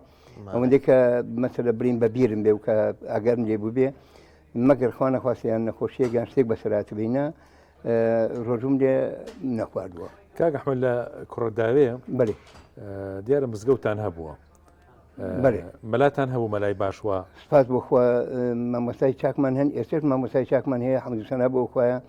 ئەوەتی من بەبیرم بێ بێ مەلا و بێ مزگەوت و بێ جەماعەت و بێ جومعە و جەماعەت نەبوو. سبحانەڵڵا ئەو مزگەوتە ئەو لادیانی کە مەلای باشی هەبوو کە مامۆستا محەممەد یعنی سبحانەڵڵا بە سیمای خەڵکەکەش و دیارە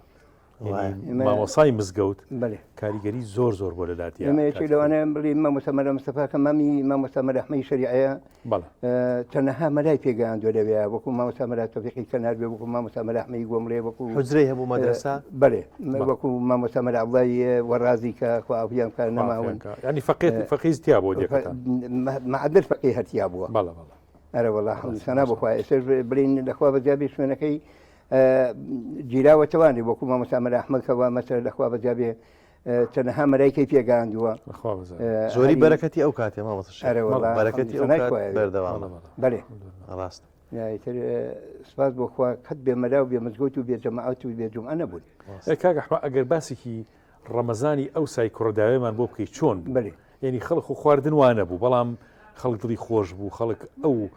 زۆریش مانووە بوو بە درە و بە ئیشوکاری لادێ بە ئیشوکاری فەلاحەت بەڵام بەڕاستی بەو کەمە خواردنە کەچی ڕەمەزانێکی زۆر تۆکمەی جوانیان گرتووە. قوربان گیان وەکو ئەرزم کردی ئێمە بڵێن لە ئەو ڕەمەزانانە کە بڵێن لە دادیا بووین و لە کوراوێ بووین کە بڵێن گوندی کوڕاداوێ سپاس بۆ ئەو خوایە ئەوەی کە ئێمە بە بیرماندێ و کە ئێمە ئاگامانلێتی حەمد و سەنا بۆ ئەو خوایە مەسەلەی خواردن و خواردنەوە و ئەمانە زۆر زۆر چێژێکی تایبەتی هەبوو لەبەرچی لەبەرەوەی کە هەمووی ئیخۆمان بوو هیچی مەسەلەی دەرەوە نەبوو شتێکی وانە بوو کە مەسەلە پێی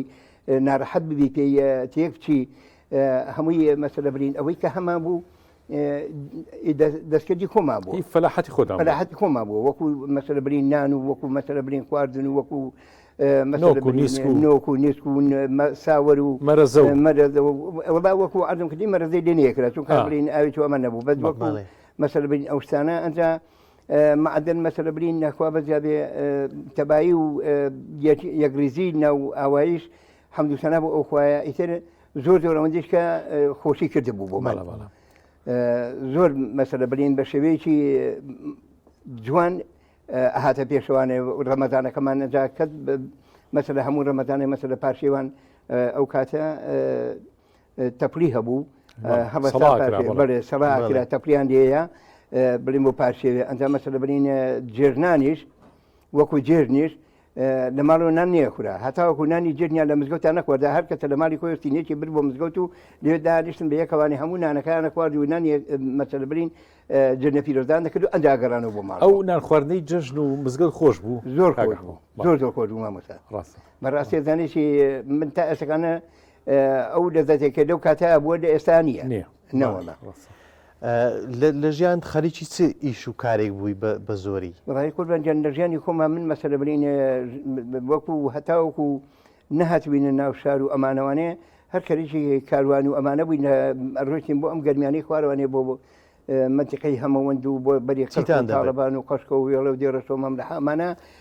کاروانمانە کردو لێەوە گەرم و جۆمان لێنەوە ئەمە بردەوە چیتان دەبردەوێ وڵات لەوێوانێ مەسەلە برین نوێزمانە برمێژمانە بر مەسەلە برین ئەو شتانەمانە بدن لەوێماندا بەگەنم و بەجۆمان هێناوە بۆ دەکەی خۆمان لێ ئاشی ئاویمان هەبوو بە ئاژەمان هاڕی بەڵە بەڵە ئەرە وەڵا ئیتر مەسەلە کە هاتووش نێرە ماوەیەکی زۆر خەریکی ئیشی کۆنکرێت بووم ئیشی کۆنکرێت مەکەریشی خەباتەوە ئەمانە مەکرد ئیشێکی قرس و زەحمەتی ئارە وەڵڵا هەمیە هەر قورس بوون ئەو کۆنکرێتەوەت کردیە ئەزمونت لەگەڵ ڕەمەزان و لە کاتی ئیشکردن ئەوانە هەیە تەبعا قوربانجان هەمان بۆ من بۆ خۆم هەردا ئەم بڵێن لە 2000 و ئەمانە تەنەها کەرەت چوینە مەسەلە برین بۆ لای ئەربەتوانە لێ سەبە و پای و ئەمانەما تێکردووە و هەتا ئێوارش بە ڕۆژوو بووم هاتووم لە مزگەوتی نەقەربەندی ڕۆژوم شکاندووە ماشەڵڵا ئەرە وەڵڵا ڕاستی ئیتر بەو شێوەیە مەسەلە بەرین حەمدوسەنا بۆخوا قەت لە ڕۆژوودا نەبراوم لەخوا بەزەبێ سپاس بۆخوا ئێسش هەر الحەمدوللا لەگەڵ ڕەمەزانوانە ئاساییە سپاس بەرات بۆخوا ئێستش هەر بەردەوامین و ئێستر هەر بەردەوامینەوە تا دەقریبەنەوە لە بۆ 11 ساڵێکی من دەبەخشین دەوامەکەم هەموو ساڵێک هەر دەخوا بەزیابێ بە ڕۆژوو بووم و هیچ کێشەیەشمان نەبوو لەگەڵ ڕۆژووە لەخوا بەزەبێ وڵا هەر ئەو ئەزمونە باس کە ئێستا ینی لەو تەمەنە ماشەڵڵا کەواتە مادەم لە بەخشینی ئیش و کار بە تایبەتی لە ڕەمەزانن مامەسەر شێخ زیاتر دەوێ وانە بەێ کار و ساڵەکی بەخشین و ئەوانە زیاترە تا هەر ئێستا باسی کۆچکە هەندێک کەسێ کە گەنجی شە و ڕەنگە تااقەت و توانەشی هەبی بە ڕۆژیش نەبی لە ترسی ئەوەی کە توانێت زۆر کەس هەیە لەو بارەوانێ وانە من هەر خۆمان لەگەڵمان بوو لە ئیش بڵین لە کرێکاریە کە چوونە سەریشەکە کە تەماشا ئیشەکەی من شە چۆن ناواکری خەدەمی دەشت هەستا ڕۆشتوە جارە دەستی کرد بە ناخواردن بەیانەکەی زوو ڕۆژەکەی شکاند ئیشەکەی نەکردووە ئەنجا دەستی کردو بە ئیشکردن ئێمە دەگەڵ بین دەگەڵ دەستمانگرتەوەی خەبیشمان نەبوو بە خاڵشمان دەنیە هات ئەوی ئێوارە ئێمە هیلاکتر هیمەت دەورە بینێت وڵای کوردان تەمە نەما خۆی ئەبێ پشت بەخوا بەستی یەکەم ئەبێ پشت بەخوا بەستی تەوەکل بەخوا هەبێ هەر کاتێک کە تۆ تەوەکل بەخوا هەبووی دڵنیا بازانێکی هەر ئیشێکی دەستی بێتێ ئیشەکە بەڕێوە بووە ئیشەکەت بۆ جەبەجێ یەکرێ بەس ئەگەر پرسە سار بوانێ و کە پشت بەخوا نەبەستی وەڵاهی ئیشەکەت بە تەواتی بۆ ناکرێ ڕاستە ئەرە وەڵا کاک ئەحمەد ئەگەر باسی بەسەرهاتی کۆنمان بوو کە کاتی خۆی بڕین لادیا ینی خەڵکی مسلمانەتی ئەوسا چۆن بوو خزم دۆستی چۆن بوو هاتو چۆ و پەیوەندی خۆ کاتە مۆسەحەمەدە مۆبایل هەبووە ڕاستە نە سیارە هەبوو زۆر هاتو چۆ کەچی هاوێندێکی عزیێ هات کۆمەڵایەتی خزمەتی زۆر باش قوربانجان وەکو ئەو کاتێکە وەکو ئەرز دەکەم ئێمە کە لەو گوندا دانیشتوین هەڵسو و کەوتی ئەو کاتە و خزماتی ئەو کاتە و کەس و مەسەلە برین کەس و کاری ئەو کاتێک کە مەسەلە برین ئێمە هاتو چۆمان هەبووە لە دەیەکە مەسەلە برین ئەگەر لە دێت کە تازەیەک هەبوو یا 6 کەس بەناوی ئەو دەیەوە چون بری هەر هەموو دێکەیەکەوت ئەنجا مەسەلە برین خزماتەکە زۆر پتەوتر بوو دێستێ کەساتێکە زۆر پتەوتر بوو کەساتێکە مەسەلە وەکو ڕیزبندی لە هەموو کاتێک لە ئێستا باشتر بوو خۆشتر بوو خەڵک بە دەم یەکترەوە بوو مەسەلە بۆ هەموو ئیش و کارێک بە دەمێکەوە بوو بە هەرەوەزی بە مەسەلە برین بۆ دەستەوا و ئەمە ئەچون بە دوای یەکە و مەسەلە بە ئیشەکانی بە هەرەوەزیەکردن ئیشەکانی بە کۆمەڵەکردن و نەبێ مەسەلە بڵێ من ئەگەر ئیشێک خانوم هەبوو یا خانوم کرد کەس نەبووە بێ بەدامەوە ئەو ڕۆژەی 50 نەفەر کۆ بووانێ هات دەستێ کرد بە ئیشکردن هەتاکو خانووەکە تەواو بوو ئەو ئیشێکە بوو یا ئەینە ساف هەموو خەڵکەکە کۆ بووانێ ئەتوو بە دوایە ئەمە ئەوە نەبوو کە بڵێ وەڵاهی کەس گوێ نادە کەس و یارمەتی کەس نایە ئەو کاتە زۆر مەسەلە برین کەساتی و خزماتێکە پتەوتر بوو ئێستا بەرەکەتی چە بوو بەرەکەتی زیاتر هەبوو ئێستا ئێمە هەر ساڵێکە مەسەلە برین کە تەماشامانەکرد ئەم هەموو ڕستکەمان هەبوو دەبێ چلێ دستانی شتەکەی دوانی هەیە وەکو هەرمێ وەکو بەهەیە وەکو مەسەلە بڵین ئەم ئەوستانە چلێ ئێمە ڕسکی خۆمان هەبوو و نەبێ بڵین لە دەرەوە بۆمان هاتبێ ڕاستە گوێ قوربانجان ئەزان بڵین وەکو کەلەرم وەکو ئەم شتانە هەموو شتەکانی خۆمان بوو هیچی پارەمە پێ نییە هەمووی خۆمە بوو کە بەدەستمان هێناوە و لە زەرعاتە پێمان گەیاندووە ڕاستی وڵا ئەو بەرەبوو میوانەی کرد با و دەرفەتە پرسیار بکەم کە ئێستا زۆر کەس ئەو میوانەی ئێستا دەخوا تامی لێ ناکە تام ناکرد نایچی ئەمە هیچی بە سروشتی پێ ناگە ئەمە هەمووی بە دەرزی هەمووی بە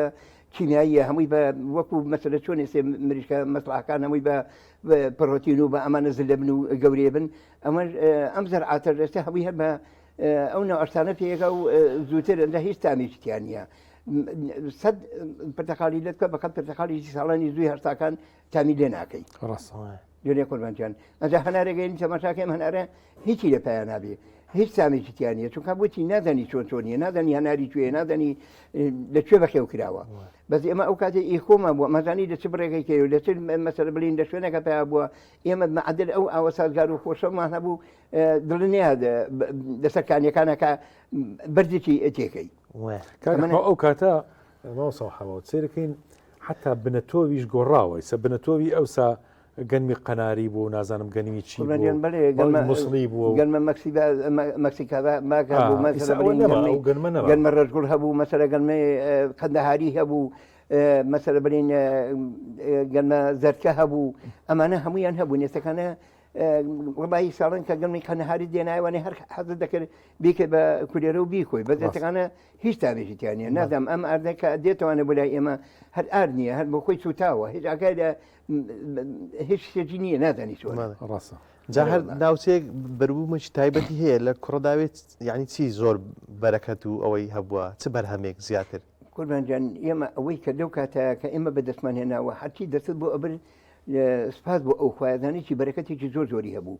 بڕوان پێ بکاتانێکی ڕزمان هەبووە مەسەلە بۆ فرۆشتن بۆ مەسەلە بۆ خزم و قەوم و کەسوکار و ئەملاکە ئەڕۆیش بە دیاری ئەنجا مەسەلە بۆ دۆشاوکردن بۆ باسووق بۆ کەسەی دەکرد بەشی هەموو شتێکیا کرد و لێش زیاد بوو ئێستاکانە تەماشاکەی هەر ئەو ڕزێ و هیچیشی لە دەست ناکەوی هەر ئەو مێوەی و تەماشاکەی بەکەنیوێکی ساڵانی بەرو بووم نییە هەر ئەو هەنارێ ئێمە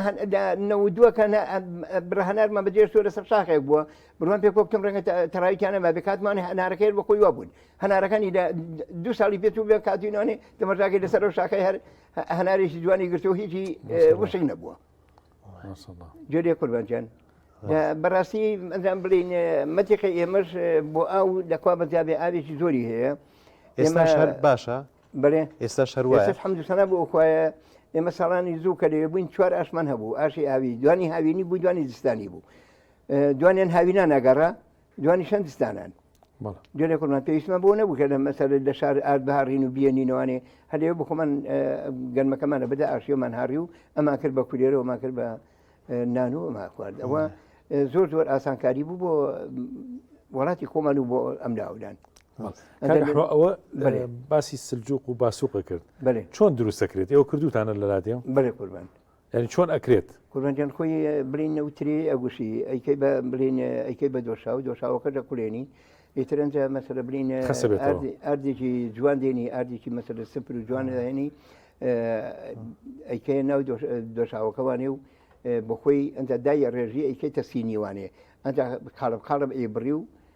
ئەبێتە برین باسووق سندوقەکەی دەدروتە بێت ئەنجا مەسەر برین گوێزمان زۆر بوو مەسەر گوێزەکانیشمان شکان و ئەماکرد بە پەتە کاکڕ و ئەماکرد نە دۆشاوەکەی و ئەویژەر ئەینەن وەگەوان دەرەچوو لەزەتی هەر تەواونەیە بوو جا ئێمە ساڵان مەسەر بنی کە لەوێ میوانێکی بەکو جەنابتان بەهاتە ئەوێ شەوانە بۆ شەوچەرە و ئەمانە بەز باسووق و سندوق و مەسەر برین ئەم کاکڵ و ئەمانە داهاندراخۆ ئەمە نەبوو برێمان پرتەقاڵەوە من نازانام یان هەرمێ خۆمان هەبوو ناسکە هەرمێمان هەبوو وڵای هەر بە هەرمێکی 100 هەربێ ئێستاییەنە ماوەسە شێخ لە گۆرانەکەی شەوی بەراتیش باسی باسووق و سوزوقی تێدایە بەرە خۆمەمان بە منانەکان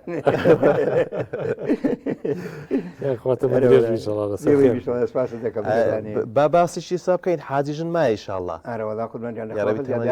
لەگەڵ بووی دای خەرامان بوو لەوێ خەرامان بوو بڵێ نەوەڵە خەرامانی ناونەوە بەد ناوەکانە گۆڕی بوو منیا کرد بوو بە حاجی عەبدوڕەحمان ئیشان کرد بوو دای خەرامان ئەمە کێ ئەم ناوەی گۆڕی بوو ئەم ئیشانەی کرد برین لە کەناڵەکەیەوە مەسەر برین ئەوکانێنەوە تەندروستی باشە لەخوا بەزیادی حەمدوسەنا بخوا لەگەر ئەو ڕەمەزانە وڵە با باسی ئێستا بکەین ینی شەو نوێژ و تەراویح و ئەلحەمدولیلا باشن وەڵا سپاس بۆ خۆیان بەس وەڵای من باوەستی ئەوە کە مەسەر برین ئێستا لە بەخشین دەوامەکەم من دەوری سەعات 9 دەی ڕۆمانێ وەکو تەرەعەکان لە مزگەوت بۆم ناکرد مەجبورە بێت لە ماڵەوە بیانکەم 9 دەی شەو ماشەڵڵا لەش ساغ بە یاخۆ دەسماتەکەم ئەوە ئێستا دەی شەوەکە کراوە بە ڕەمەزانینە تا سەعات 11 ناڕۆم و 11 شەوە ڕۆمانێ هەموو شەوێ یاخوا لەش ساغ بێ یاخوا بێ سپاسانەکەم کاک ئەحمەدیسا بەم تەمەنەوە بەم ڕیشە سپێ جوانەوە ماشەڵڵا تۆ چیەڵی بەو گەنجانەی کە بێ ئیش و بەتاڵ و حەتاڵە سوڕێنەوە ئیشێک ناکەن یعنی بەڕاستی بەعزە گەنجەیە ئەڵێ وڵا ئیش نییە لە کاتێکا کە ئیشیش هەیە ئەگەر بێوێ هەر کەسێ بێوێ ئیشی هەر دەستەکەوێت علی بارە شتێکی بەسیتەوە بچووکۆ دەست پێ بکات کاکە شێخ بە من یەکێکە ئەرزی جەنا بکەم ئێمە من بۆ خۆم وەکو کە ئەوەندەی کە لەو خەتخانەیەم لەوانەیە ئەوەتی من دەوێم لەوانەیە زیاد لە هەزار گەنجی هابێتەوێ و ئیشەکەی بۆ نەکرا و ڕۆشتووە هەر ئەو ئیشەشە هەر ئەو ئیشەیە کە من ئەیکەم هێز زیاتر نییە جوێنێ قوربانیان ئەنجا تەماشایەکەی بەڕاستی ئەو گەنجانی ئەمڕۆکانە پشتیان بە ئیشەوە نێشاوە پشتیان بە پارەوە نێشاوە هاتوونە سەر حازرێ باوکی ساری بۆ کڕیوە باوکی مەسەلە بڵین پارێکی زۆر یاوەتێ لە کاتی مۆبایلی باشی بۆ کڕیوە مۆبایلی باشی بۆ کڕیوە هیچ ئارەقێکی پێوە نەکردێتەوە تاکو هەستێ بچێت بۆ خۆی کەسابەت بکە و ئیشێکی وا بدۆزێتەوە کە ئیسیپایی لێ بکات بۆ خۆی و بۆ هەردوو دنیای ئیسیپایی لێ بکات ئەمە بەڕاستی ئەکەوێتە سەر دەگەڵی و کەم تەرخەمی خۆیان ئینا ئێستا من بۆ خۆمەکە بەخشنی نەبم ئەچم عراقی فرۆشم ئەچم لە بازارە خەریکی ئیچێکی بم کە سابەتێکی یەکەم ئینسان ڕێگای لێ ناگیرێت کاکە جان دەست من لە مارکێتەکە شاگردیەکەم جوێنێ قوربانیان بەس ئەمانەی کە بڵین نایکەن ئەم گەنجانە بەڕاستی خۆیانەکە وازیان لە ئیشەکەی هێنا و پشتیان لە ئیشەکە سار بتوانێت ئیشەکەی ناکەن لە کاتێکە خۆی گەورە بەرەکەتە خاتە ئیش هیچ کەس لە قاڵبێکە نامێنێتەوە نەخێت ینی خوا بەرەکەتێکە بۆ نێرێت تۆ ئەڵی سەر لەوانەیە بڵی کاکە من چی بکەم لە 400,000 یا 500,000 دیار معاشێکی کەم لەکوێ خۆی پێدابین بکەم بەڵام هەر ئەوەیە خۆی گەورە خۆی دوایی وردە بەرەکەتە خاتەوە ئیشەت و دوایی فراوانە بێت بەڕاستی دەنێکی خۆ منە سێگەر بەکو بڵین بەدەشتێک خۆم حسابی خۆم بکەم منێتەکانە مەسەر برین کرێکی ئەمە لێرە مەسەر برین ئەگەر بەجێری ئەو معاشە بێ داخۆ بەخوا پێی دەرناچە مەگەر ئەبێ قەرز قۆڕی بۆ بکەیت جوێنێ قوربانجان ئینسانە بێت لە حەدی بڵین ئەو ئیشێکە ئەیکەی ئەبێ یەکەم قەناعەتە هەبێ ئەبێ مەسەر برین پشت بەخوا بەسی بۆ ئیشەکەت تەوەکل بەخوا هەبێ کە تۆ دڵنیا بکە تۆ نانپایاکردنی خۆیت عەرە نانتدا خۆیت عەرە ڕزقتدا ئێمە تەنها نانخۆرین ئێمە تەنها نانەکەی خۆینینە ئەو ڕزقێکە دێ تەنها خۆیت عەرە بۆمانە نێری ڕزقێکە کە لای خواوە بێ بەڕاستی ئێمە ناتوانین وەری نەگرین ئێمە بەتەمای ڕەحمی خۆین بەتەمای ئەو ئیش و کاری کە دەستمان داوەتێ بەتەمای ڕەحمی خۆین و بەتەمای پشتیوانی کە خۆیت عەرە پشتیوانمان لێ بکات نەک بە ڕەنجشانی خۆمان بێت ئێستا لەو ڕەمەزانی لە سەعاتی چەند کارەکەت دەست پێ دەکات قوربانجان لە سەعات 2 بۆ سەعات 9 شەو لە 2 بەێ ناڕەحەت نابی بێتاقەت نابی تا ئێوارە نەوەڵا سپاس بخوا تا ئەسەکانە بێتاقان نەبوو ئەی چۆن بەربانکەنەوە لە بەخشی قوربانجان مەتعەمەکە هەیە لە مەتعەمەکە بەربانگەکەینەوە خوا لەشان ساغ بێ دەسماجەکەم هەموو ڕۆژێکی شتان هەیە ئەرەوەڵا هەموو ڕۆژێ بەر جومعان نەبێ لەبێنیم ئەنجا هەموو ڕۆژەکان دەوێم یا ڕەبی لەش ساغ بێ لە سەعات یەکەوە ڕوم بۆ سەعات 9 شەو ئەرەوەڵا وەڵام مامۆستا شێخ نمونەیەکی جوانە یعنی بەو تەمەنە خوای گەورە تەمەنت پڕبەرەکەت بکە کە بەردەوام بی لە ئیش و کار بە تایبەتیش لە مانجی ڕەمەزان وانە یعنی مانجی ڕەمەزان فەرقی هەیە بۆ ڕەنگە لە ڕۆژەکانی کە بتوانی قومەک ئاو بخۆیەوە شتێک بخۆی بەس ڕەمەزان فەرقا مامۆستا محەممەد بۆ خوازانێکی من تا ئێستەکانە مەسەلە برین نەرانەوە ئەمڕۆ 25 ڕەمەزان بووە تا ئێستەکانە سپاس بۆ ئەو خوایانە فکری ئەوم بووە نەفکری نانم بووە نەفکری مەسەلە برسیتیمە بووە بیریش نەچۆ بیخۆیت لەبیریشم نەچۆ بیخۆ گەلێ قوربان ئیتر سپاس بۆ خوازانێکی خوای تەعالا هیدایەتی یاوین یارمەتی یاوینجا هەمووی یەکێک لە ئێمە ئەگەر توین بەسەر ڕیشێک کە لە ماڵەکە توینە دەرانێت تۆ پشت بەخوا بەسە بڵێ بسم الله توکلت علی الله لا حول ولا قوة الا بالله زانم هیچ هێز و تواناکە بێتە سەر ڕێگاکەت زانە هیچ هێزێکەیە کە بەربەرەکانی لەگەڵ هێزی خوایە بکە جوێرێ قوربانجان بەڕاستی ئێمە هەمووی تەوەکل بکەواتە دەتوانی برین بەشێکی پەیوەستە بە عیبادەت و تەوەکل و پشت بەخوا بەستن ئەرەوەڵا بەشێکی زۆری نەکرد تەنها کەمی هەرێ زۆرەکەی ئەبێ پشت بەخوا بەستی جوێرێ قوربانجان لا ئیتر خوای تەعالا هیدایەتی هەموو لاکمان بە لەسەر خێر بخاتینەوە جوانەکانی خۆی خوای تەعالا چی خێری تیا بۆ خۆمان و بۆ ماڵ و مناڵمان و بۆ مسلمانان ئەومان لەگەڵ بکە ئینشاءڵڵا کاک ئەحمەد تۆ لە بەخشین کە ئیشەکەی دیار لە خەسخانەکەوانە کارەکەی ینی ئەنواع نەخۆش و ئەنواع خەڵکی فەقیر و داما و ئەبینیت ئێمە چەندێ سوازگوزاری خوابین لەسەر ئەو نیعمەتی کە تا ئێستا بڕین ئەم نەخۆشی ئەم پیاوە ئەم ژنە تووشی بۆ من تووشم نەبووە ئایا ئێمە یاریسە ئێوە هەست بەوە ئەکەن کە بەڕاستی لە نیعمەتێکی زۆر گەورەین کە تووشی ئەو نەخۆشیە نەبووین ئەو بەڵایە نەبووین ئەو ناڕەحەتیە نەبووین من وەکو خۆم هەموو کات و ساتێک هەموو کاتێک سپاسی ڕەب العالەمینم کردووە چوومە یا ڕەبی خوایە من وەکو پێغەمبەر صلی الله علیه و سلم فەرمێ تەنها بۆ علم تەماشا پشکۆتانەوەکەن بۆ شتی کە تەماشا بەرخۆتانەوەکەن ئێمە ئەبێ تەماشا بەرخۆمانەکەم زیان ناکۆ چێ لە ئێمە نەبووترە چێ لە ئێمە داماوترە چێ لە ئێمە زەلیلترە چێ لە ئێمە نەخۆشترە بە هەزارها لە جیا کەوتووە احتیاجە چۆرە ئاوی بنە دەست ئەمڕۆکانە مسپاسی خواکەم کە ئەتوانم بە تەمەنێکی حەفتا ساڵیەوە کە هەر بەسم ئەڕۆم ئیشەکەی خۆمەکەم و سپاسی خواکەم کە خۆی تعالی هیداتی یاوم یارمەتی یاوم تاقەت و توانای یاومێ عەقل یاومێ چاوی یاومێ مەسەلە بڵین دەست و قاچی ساقی یاومێ کە من ئەتوانم ئیشەکەی خۆمی پێ بەڕێوەبەرم ئەمە حەمد و سانای خوایەوێ بەڕاستی زانیکی من کە تەماشا زۆر نەخۆشەکەم کە لەوێ دێتەوێ من بەڕاستی کاتێک دڵخۆشم کە ئەو نەخۆشانی کە دێنەوێ و داعینا ئاکەوێن و کە کاتێک ئەڕۆنەوەنە بە پێکوانە ڕۆنەوە من هەموو کاتی سپاسی خواکەم لە حەمد و سانا بخوا کە خوای تعالی ئەم نەخۆشەی زیندوو کردوێتوانێ و ئەیباتەوە بەناو ماڵ و مناڵەکەی خۆی گوێرێ قوربان بەڕاستی ئەمە بەس حەمد و سانای خوایە بێ هیچ شتێکی نابێ ئێمە دائیمە سپاسی خوا بکەین کە خوای تعالی لەجیا نەکەوتون و احتیاج نین کە چۆرە ئەومان بنە دەست کاتمان تەواو و هەرچەندە گفتوگۆ لەگەڵ زۆر خۆشە بەڕاستی ئەمەش سوودماوەگر لە قسەکانی و ئامۆژگاریەکانی و دڵنیاشمەوەی کە بینەر و بیسەرمان بووە چێژی وەرگرتی لەو بڕگەیە بەرنامە زۆر سوپاست دەکەین زۆر بە خێرات دەکەین کە ئێوەش ئەم دەرفەتان بۆ ئێمە ڕەخساندی و کە هاتوومە خزمەت جەنابتان و بەڕاستی من زۆر پێ خۆشحاڵ بووم و زۆر سپاسی ئەو بینەرانە دەکەین کە لە هەر شوێنەکەەوە بینەرمان بوون و کە ئەمان بین و ئێمەش دوعای بەخێر بۆ هەموو ئەو گەنجانە دەکەین کە خوای تعالی هیدایەتیان با لەسەر خێر و چاکە و ئیحسان ئینشاءالله خوای هیدایەتیان با لەسەر خێر لەسەر ئەم مانگە ڕەمەزانەی خوای تعالی هیدایەتیان با زیاتر پەیوەست بن بە دینەکەی خواوەنێ وەڵام مادەمەوە داوەشی تایبەتم لێ هەیە وڵا دەبی بە تایبەت دوعامان لەو بکە و نامان بینی هەم ئێمە و هەم ئەو ستافەی کە لە کەناڵی ئاسمانی هەیە ئەوی کە جێمان لێیە بە ئیزنی ئەو ڕەبەل عالەمینە ئینشاءالله خافر نابین لە دوعای بەخێر بۆ هەموو ئەو مسلمانانش کە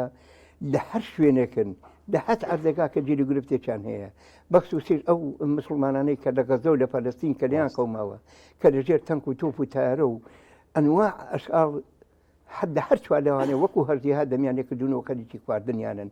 یا ڕەبی خوای تعالی بەهانانەوە بچێ یا ڕەبی خوای تعالی بیکە بە خاتی ناوجوانەکانی خۆی بیکە بە خاتی ئیسمی عەزەمی خۆی بیکە بە خاتی یەکەیەکە ناوجوانە گەوری پیرۆزەکانی یا ڕەبی خوایە تۆ بەهانای ئەو مسلمانانەوە بچی یا ڕەبی خوایە پرسی زاڵم بشێنی یا ڕەبی خوایە پرسی ئەو دوشمنانە بشێنی کەوا خەریکی خواردنی مسلمانان و کە لە هەموو لایەکەوانێ دەمیان لێکردوتوانێ یا ڕەبی خوایە هیدایەتی جميع المسلمانان بي وخوي تعالى رحم بأم مسلمانان بكي يا ربي خويا برسي أو زمانا بشيني كوا خريجي تعدا كردنو در كردنو دنا بردني أو مسلمانان يا رب العالمين يا ربي خويا هدايتي إمش بي يا ربي خويا هدايتي مال من المان بي يا ربي خويا شفاء نخوشي إهم وهمو مسلمانان بي يا ربي خويا هاد كسيت كتاجو عيب بخيري لك الدين يا ربي خويا شفاء ببنيري يا ربي خويا هاد يلو قرفتي كان هي هاد عرضك هاد ولاتك يا ربي خويا توبة أنا نبتي اللهم صل على محمد وعلى آل محمد اللهم صل على محمد وعلى آل محمد آمين آمين برحمتك يا أرحم الراحمين يا ربي من زوجة تقوى حالهم كان خدمتنا حسكم دس زيارتكم بخواشتي أنا كمان دسا خوك يا غمر خوشي بك والله من خدمتهم خو يقول إن شاء الله بخير بي عمري صار بخير وبركة بيبارش إن شاء الله دعاء بخير إن شاء الله دعاء بارك الله فيك فرموا دسماجكم أخوة بخير بك يا أحمد الله قلبي قربان حافظ بي أخوة السلام عليكم مامۆستا الشيخ بامە إنسان موسى محمد شوق ومحبة گوڕوتین و ئیمان لەم جۆرە پیاوە نابینێت خۆی گەورن نمونیان زیاد کا بۆمان بەرەکەتن بەڕاستی بەرەکەتن بەو تەمەنە و بەم سیما و بەردەوامیشە بەڕاستی لە کارکردن کە نمونەی هێز و ئێرادە و پشتبەستن بەخوایە ڕاستە خی گەورە نمەدەن زۆر باشە بە میوانەکەی دیکەمانەوە بزانم ئامادەیە باسی لێبوردەیی و جێکەوتەکانی لەسەر دڵ و دەروونمان دەکەین بە میوانداری دکتۆر قادر حوسێن پسپۆڕی دەرونی کاگارێن میوانەکەمان ئامادەیە زۆر باش ببوورە قوربان کاتۆگیان فەرموو السلام عليكم. عليكم السلام. دكتور جامع خير بك. ماشي قربان. دكتور خير بك. فرموا قربان. فرموا. السلام عليكم. عليكم السلام ورحمة الله. دكتور قادر حسين پسپۆری بواری دەرونی کاوتوریانە خۆ بەخێر زۆر بەخێر بێت لەگەڵ ئەم چەند ڕۆژەی ڕەمەزان چۆن بوون؟ الحەمدوللا گوزەراوە وڵای ترەوە گوزەرانمانە خۆی گەورە یارمەتیمان باوی کەش بەس انشاءالله ساو بڕیار ئێمە باس لە لێبوردەیی بکەین و کاریگەری و جێکەوتەکانی لەسەر دڵ و دەروونمان انشاءالله. سەرەتا لێبوردەیی چۆن بناسین، یعنی چۆن بزانین کە کەسێکی لێبوردەین بەچ نیشانەیەک جیای بکەینەوە؟ بەڵێ بەناوی خۆی بەخشندەوە مێرەبان، سوپاس بۆ جەنابتان و هیوادارم ڕۆژی هەموو لایە قوڵ بێت. سوپاس بۆ بینەرانی کەناڵەکەتان. طبعا سەبارەت بە لێبوردەیی ئەمڕۆ لە هەموو دنیایەکێکە لەو چەمکانی کە هەم لە ئاسی ڕۆشنبیریەوە لە ئاسی ڕۆشنبیری و کەلتوریە لە ئاسی سیاسیە و لە ئاسی کۆمەڵایەتی و دەرونیا باسەکرێت. مەبەست لە لێبوردەیی هەندێک بە بەهایەکی ئەخلاقیە کەلتوری پێناسەیەکەن و هەندێکیش بە ئوسلوبێک یا شێوازێک لە بیرکردنەوە نەمەتێک و تایپێک لە بیرکردنەوە پێناسەیەکەن، هەندێکیش بە حاڵەت و سیمە و ئەدگارێکی دەرونی پێناسەیەکەن کە مرۆڤ بەهۆیەوە ئەتوانێت ئەوانی تری قبول بێت بەڕێز لە خصوصیەت و تایبەتمەندی و مافەکانیان بگرێت خاوەنی هەر دیدگا و هەر بیر و بۆچوون و هەر تایبەتمەندێتی بن لە هەمووشی گرنگ کرد لێبوردەیی پەیوەستەکرێت بەوە کە ئینسان تەجاوزی هەڵی کەسانی تر بکات و لە هەڵە و کەم و کورتی کەسانی تر ببورێت. ئەمە وەکو پێناسە و وەکو تعریف. سەبارەت بەوەی کە ئێمە چۆن کەسی لێبوردە بناسینەوە، طبعاً خەسڵەتی کەسانی لێبوردە ئەلبەتە زۆرەیەک لە خەسڵەتەکانیان ئەوەیە کە لە ڕووی عەقلیەوە کراوەترن، کەسە لە ڕووی عەقلی و لە ڕووی بیرکردنەوە لە کەسانی کە کراوەترن و لە ڕووی دەرونی و لە ڕووی کۆمەڵایەتیەوە تا ڕادەیەکی زۆر شتێک لە مرونەتی دەرونی و مرونەتی عەقلیانتیایە ئەتوانن لەگەڵ بارودۆخە جیاوازەکانە بەتایبەت لەو شوێنانەیە کە هەرێک لە ئێمە کارلێک لەگەڵ ئەوانی کەکەن تێکەڵە بین بۆوانی تر و عیلاقە و پەیوەندی لەگەڵ ئەوانی کە دروستەکەین وەکوتم بەهۆی مرونەتەوە ئەتوانێت لەگەڵ دەوروبەرەکەیە خۆی بگونجێنێت حتا لەگەڵ خۆیان تەباترە و لەگەڵ خۆیان گونجاوترە. ئەمە جگە لەوەی کە کەسی لێبوردە هەم تا ڕادێک لە خۆی رازیەوە لە کەسانی تر رازیە. کەسی لێبوردە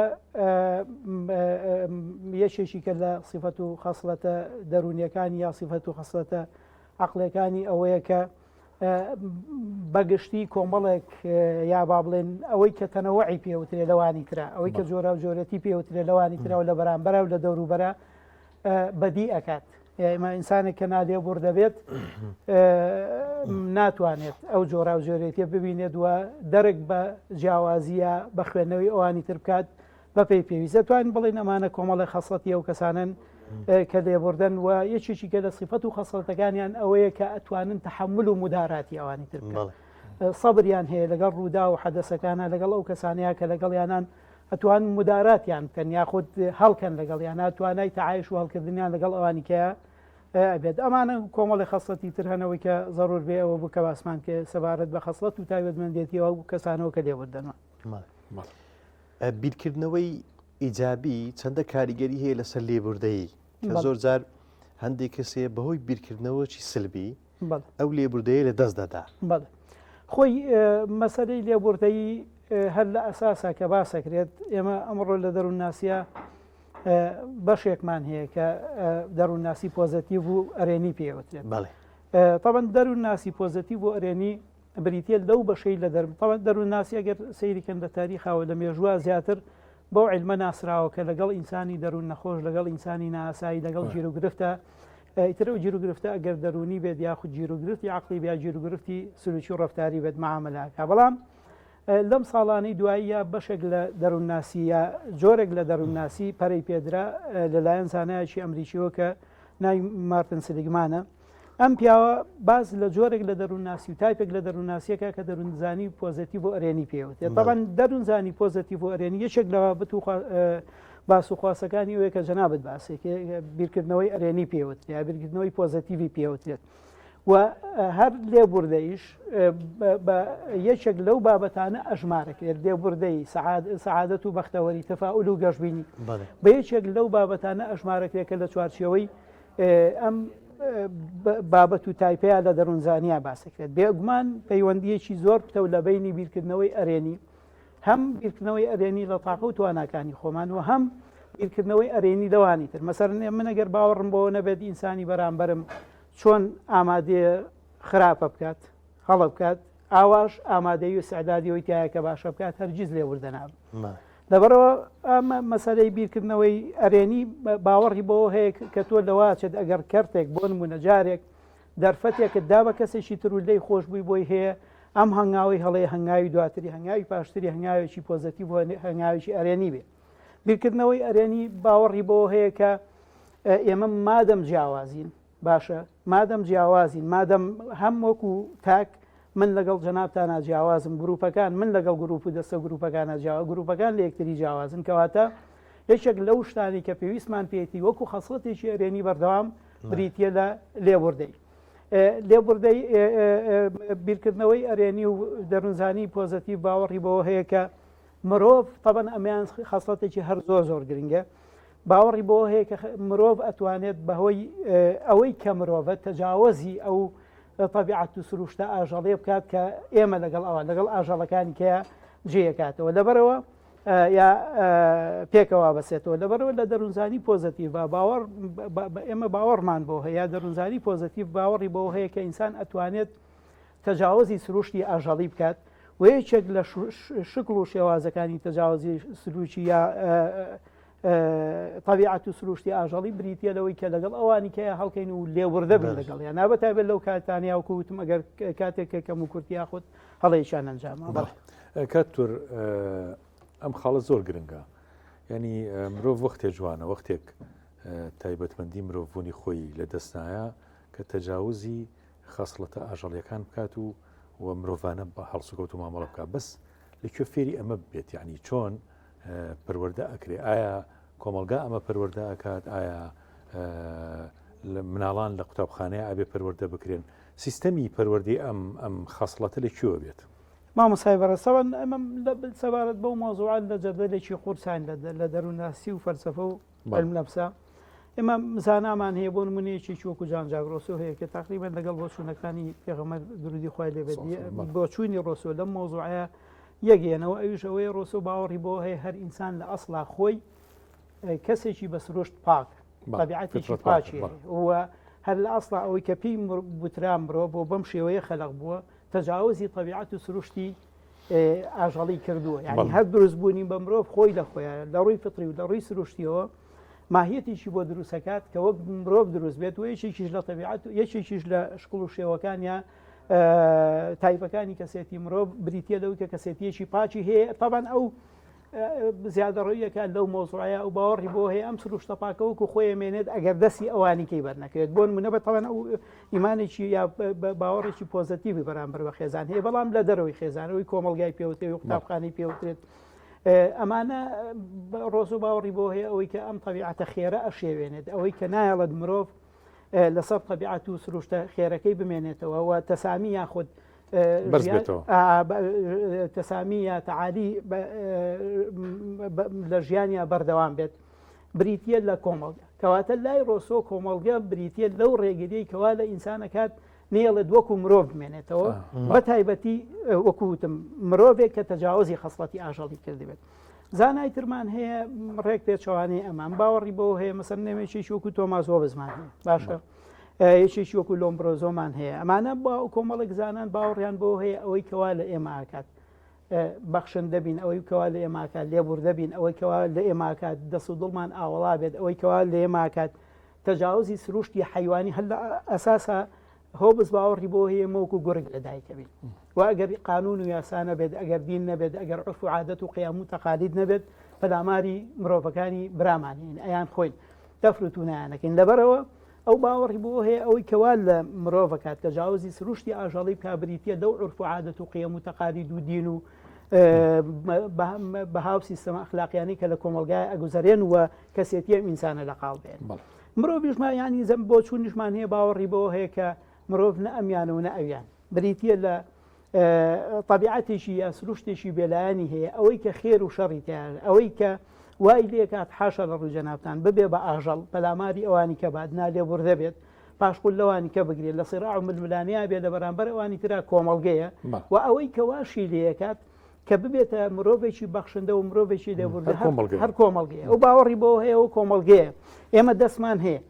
ئەم دەسە ئیسادادی ئەوی ئامادەی ئەوی تایە کە زلەی پێ لە خەڵک بی کە ئازاری ئەوانی تری پێبی کە فیشەکی پێتەقێنی و خەسڵەتی ئەوەشی تایە هەر خۆی ئەتوانی تەوقەی پێ بکەی ئەتوانی دەست بەسەر هەتیوێکا بێنی ئەتوانی دەست یارمەتی بۆ کەسێکی کە درێژ بکەی کەواتە لەم دیدەوە مرۆڤ سروشت و طبیعەتێکی بێلایانی هەیە ئەوەی کە ئەم طبیعەت و سروشتە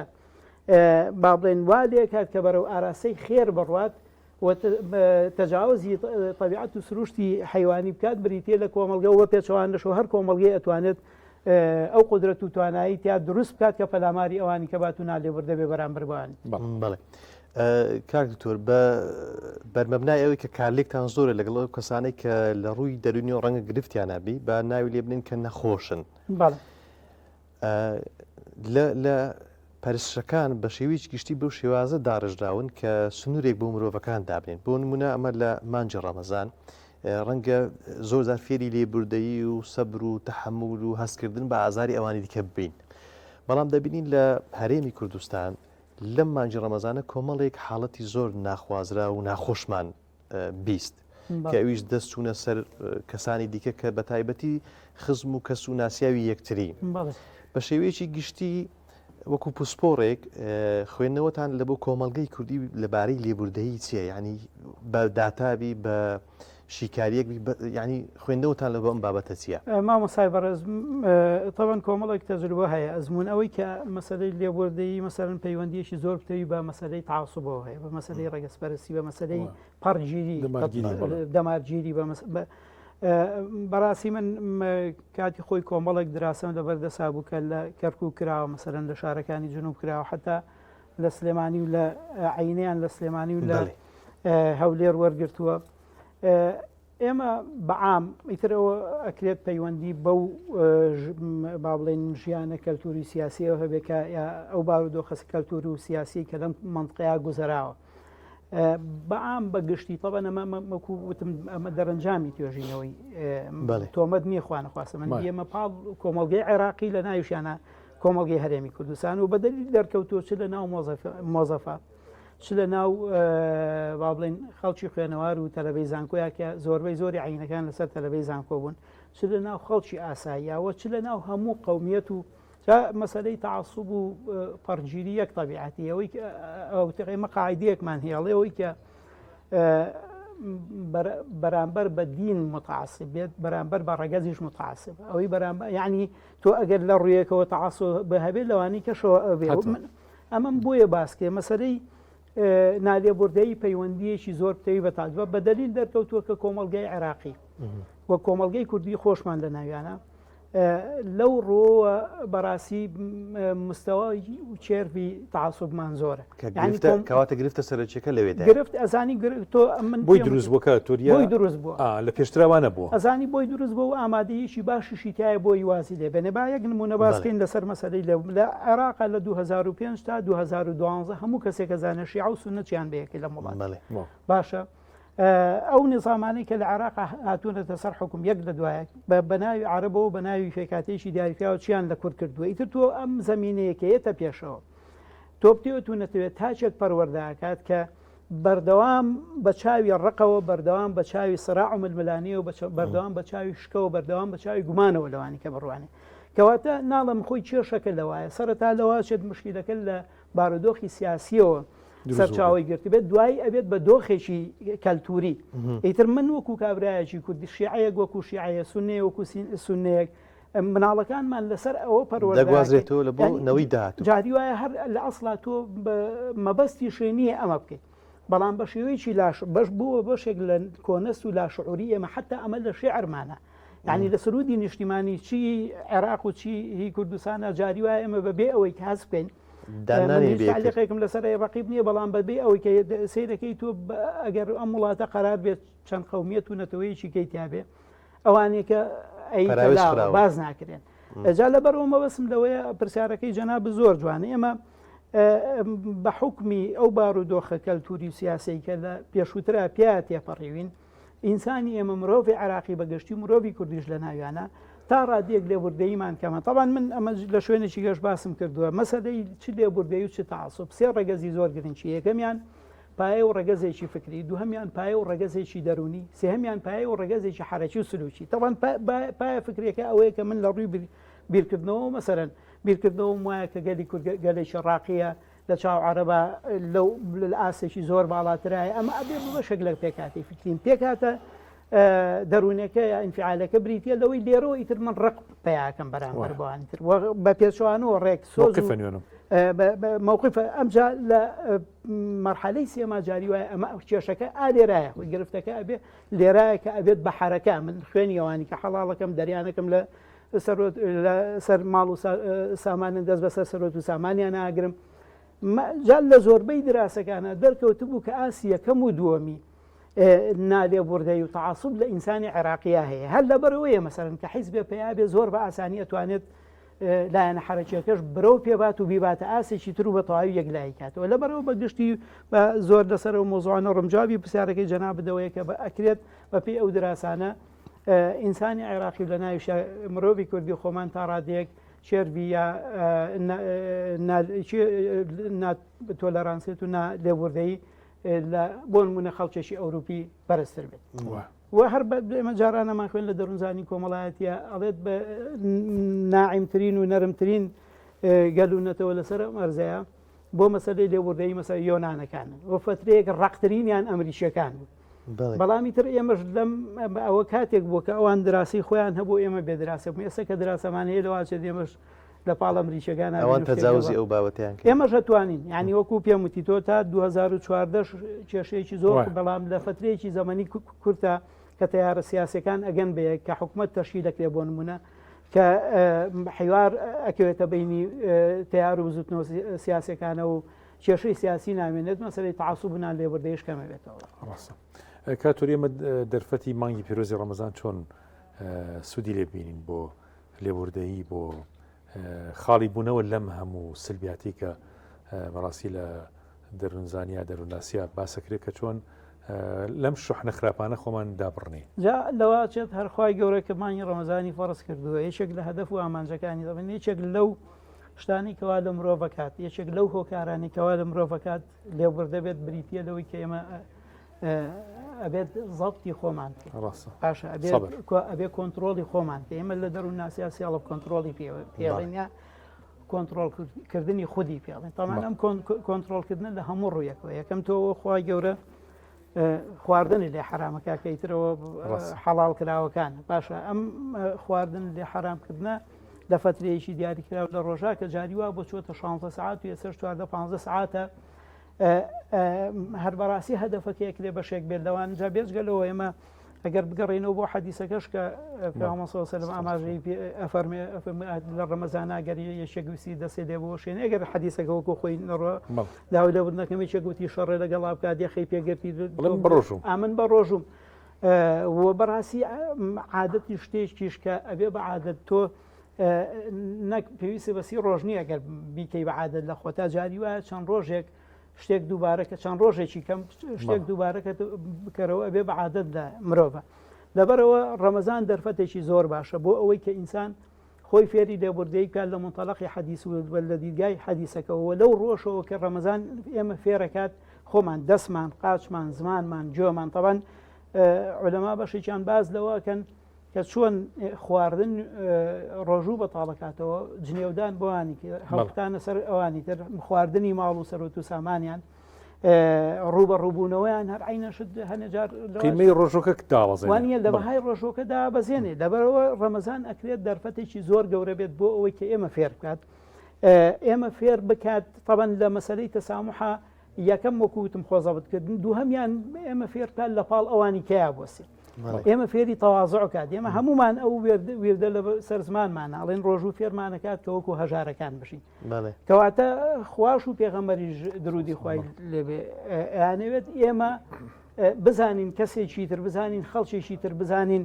پێکاتێکی تر و بزانین وەکو لە پێناسەکەی باسم کرد خاوەن خەسڵەتێکی تر لە دەوروبەری ئێمە هەن ئەم خاوەن خەسڵەتانە ئەبێ بێژگەلەوە ئێمە هەر بەڕاستی من ئێمە بەکار و کردەوە ئێستا ئەو شتانە ئەبین من لە شوێنێکی گە باسیەوەم کە خۆزگا ئەوەی کە ئێمە لە لێبوردەی لە دەساوەڵایی لە یارمەتیدان یەکتری لە ئێوارانە لە مزگەوتەکانە ئەمان بینین بەهاتایەتە بازاڕیش باداتە گەڕک و کۆڵانیشەوە جا لەبەرەوە تۆ هەسەکەی ڕەمەزان ئەکرێت هەدەفی ڕەمەزان ئەوە بێ هەدەفی ڕەمەزان ئەوە بێت جا قیمەکەی لە جەژنا دەرەکەوێت ئیتر لە جەژنا ئێمە ئەگەینە قیمەی ئەوەی کە ینی ئەبێ کورت و مختصەرەوەی لە ڕەمەزانە کۆمان کردوێتەوە لە جەژنا دەرکەوێت لە باوشکردن بەوانی تررا لە جەژنەلی پیر من ئێساچمە ماڵی دراوسێکم یەکێک لەو شتانی کە بەردەوام لە سەر زمانمانە ئێساچمە ماڵی دراوسێکم تەوقەی لەگەڵاکەم و بەبێوی هیچ بێ دەڵێم گەردنم ئازاکە نیم سەعات ڕێک وەکو یاری مناڵانەوەیە دوا ئەو دراوسێکەشم یێتەوە ماڵی من دیسانەوە تەوقەم لەگەڵاکاتەوە بە هەمان شێوە و نەبرە پێمەڵێت گەردنم ئازاکە طبعا ئەمە کە هاتووە گەردنم ئازاکە خۆ گەردن ئازادکردن خۆی لە خۆیان بەشێکرە لە لێبوردەی لەبەرەوە هەدەفی ڕەمەزان ئامانجی ڕەمەزان بریتە لە گرتنەوەی دەستگرتنەوەی دەم و دەرەکردن طبعا یەکێک لە خەسڵەتەکانی لێبوردە کەسی لێبوردە ئەوەیە کە تۆ دەرگ بۆوانی ترەکەی لە ڕەمەزانی شایمە ئەبێت ئەم دەرکەوەکوتم دەرکەین کە لە پاڵ ئەوانی تراین لە ڕەمەزان ئێمە لە مزگەوت ئێمە لە کۆڵان ئێمە لە دەوروبەرمانە مناڵمان لەگەڵایە پیرمان لەگەڵایە بە ڕۆژومان لەگەڵای بێ ڕۆژمان لەگەڵای ئەبێ قبولی ئەمیانکەین و قبولی ئەوانی ئەوی کەشان بکەین لەبەرەوە ڕەمەزان بۆ کەسێک کە لە حکمەتەکەی بگات مامۆستای بەڕێز بۆ کەسێک کە لە حکمەتەکەی بگات نەک تەوەن ئێستا جاری وایە بە پێچوانەوە ڕێک ڕەمەزان بە تایبەتی لە ئێوارانە وەزعەکە بڕۆست لە هەنێک لە سەرجادەکانی بینی کە سەیارە هەنەجار ینی معلعلم ڕۆژوو ئەبێت پێچوانەی ئەمە پیشانی ئەمە ئەبێت پێچوانەی ئەمە لە ئێمە زەرعکات و بڕوێنێت لەبەرەوە ڕەمەزان فەلسەفەکەی ئەمەیە و حکمەتەکەی ئەمەیە کە ئێمە توانای خۆ کۆنتڕۆڵکردن و دەرەکردن بەوانی تر و لێبوردەیی لە ئێمە بچێنێت بۆ ئەوەی کە بەرامبەر ئەوانی کە لێبوردە بینوە دەرگ بۆوانی کە کاکتۆر دەرفەتی یەک پرسیارمان مایە زۆر زار ڕەنگە لە شعور وها دروست بوو بێ کە ئەگەر بێت و من لێبوردە بم بەرامبەر کەسێکی دیکە بێهێزی و لاوازی من نیشان بدا ئێوەکو دەرووناسی چۆن لەم بابەتە دەڕوان ئایا ئەو بەهێزی و لاوەزی منە یاخود نەخێر ئەوە زاڵبوونی منە بەسەر نەفسمدا لە ئەسڵان لە مەسەلەی لێبوردنە مامۆسای بەڕێسەبە نەسە لە معنە عامەکەیان ناچون کە لە معنە عامەکەیان مانای ئەوە شەیە کە ئێمە ئەکرێت لێبوردە بینیانی ئەوەی کە تۆلەرانسی یا سەقافەتی تۆلەرانسی پێوتێت بریتە لەوەی کە من ئەوی کەم قبول بێت بەڵام لێبوردەی بەو مانایی کە ئێمە باسەکەین لە مەسەلەی لێبوردەیە بەرزونزمیەکەیە یەکێک هەیە حەقی خوراوە یەکێک هەیە حەقی لای یەکیشکەیە یەکێک هەیە کەسێکی گە زۆڵمی لێکردو ستەمی لێکردو دەستی درێژ کردو بۆ مافی لەبەرەوە ناهاوسەنجیەک هەیە عادەتەن لە مەسەلەی لێبوردەیە ئەوەی کە لێبوردەیە ئەبێت دەوڵەمەندتر بێت ئەوەی لێبوردەیە زیاتری پێ لەوەی کە با بڵێن کەمی پێ ئەوەی لێبوردەیە توانای عەتایی هەیە بە پێچوانەوە ئەو کەسەی کە تۆ لێبووریت وەرئەگرێت لەبەرەوە لە مەسەلەی لێبوردنا مامۆسای بەڕێز ڕێک بە پێچەوەی جەنابەت باسەکەی زۆر ڕاستی ئێمە جاری وایە هەر بە شێوەیەکی شعوریش کەسێک هەڵەیەکەکە بەرامبەرمان هەر لە خۆمانەوە پێمان قورسە کە داوای لێبوردنی بکەین یا لێی ببوورین باشە بەڵام لە ڕووە با بڵێن دەرونیەکەوە مەسەلەی لێبوردن خۆی لە خۆیان لە نقطەی قووەتەوەیە نەکسۆ کەسێک لێبوردەیە کە شتی پێ کەسێک لێبوردەیە کە ئەبەخشەیە کەسم بەسەرن تۆ کابراایك قەرزاری توێ ئەو تو محتاجیەوەی کە تۆ لی ببووری کەسێکە لە سیارەکەتی دا و زەرری ئەو محتاجی ئەوەیە کە تۆ لێبوردە بکەواتە لێرە لۆژیک و منطقی تۆ لە ئاسی قووەت و بەهێزیایە تۆ لە ئاسی قووەتای نەک زعیفی و ئەمەش دەلالە لە بەهێزی کەسێتی کەسەکەکە بە تایبەت کەسی لێبوردەکە کە ئێمە هەمانە لە خوێنی کوڕکچەکەی خۆشە بێ ئیتر لە خوێن خۆش بوون ئەو پەڕێت سڕۆبکە ئەبێ ئەم کەسەی کە بەبێ هیچ ڕایەک بەبێ هیچ بابڵێن بەرامبەرێک ئەگەر ئەمە لە ئەوەجی قووەتەوە نەبێت کە خەڵک هەیە ئەتوانێت لە جەبهەیە ئەتوانێت بەرامبەرەکەی زۆر بە ئاسانی بکوژێت باشە بەڵام لێبورێت و نایکوژێت کەواتە بەهێز و بەقووەت ئەوەیە کە لێبوردەیە و بە پێچوانەوە بێهێز ئەوەیە کە نالێبوردەی کاتور طبعا باسی جنابە باسەکە بەڕاستی زۆر زیاتریە بێت بەڵام ئێمە کەیەگەینە ئەو کۆمەلگایی کە تەنانەت مجتەمەعی تەسامحیش جێبێڵین کە ینی مجتەمەعێکە لە لێبوردەیی دەربچین بگەینە ئاسیەوە کە مافیەک بپارێزین تا لێبوردەییش نەوعێک لە بەزەیی و نەوعێ لە شتی تایە بەڵام گەشتیتە ئەوەی کە بەڕاستی تۆ بە مافی خۆتی بزانی کە ئەمە مافی منەوە ئەمە سنووری منە و ئەوە سنووری ئەوە ئەوەختە تەجاوزی مەجای لێبوردەیی شەکەین و مجتەمەعێکی زۆر پێشکەوت و دروست ئەچیت مامۆستا ئەوە ناڵێ مێسا نازام ئەو زاراوی خۆمان مەسەلەی لێبوردەی ڕێک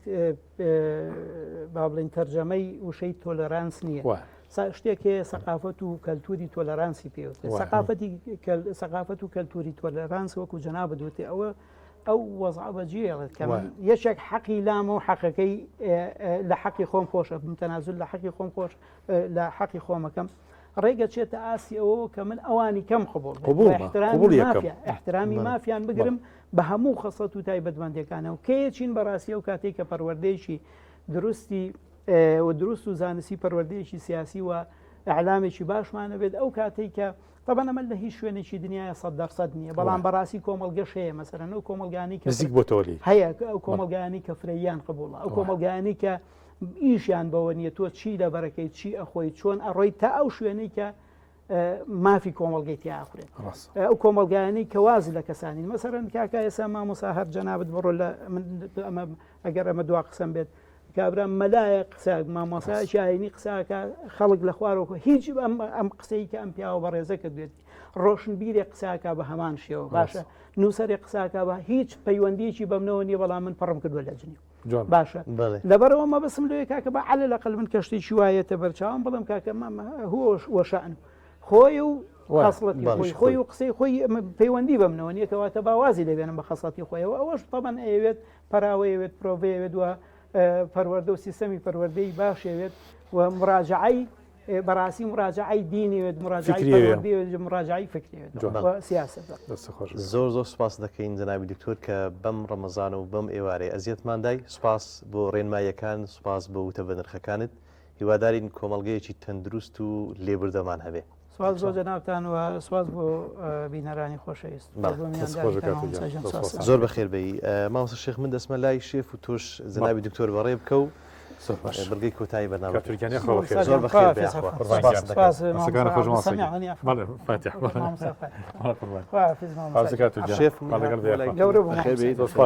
بەسەکانە خۆشمانسەکان لابزین گەیشتنێتی تا مەرە کۆتایی چوێمەش فەرمە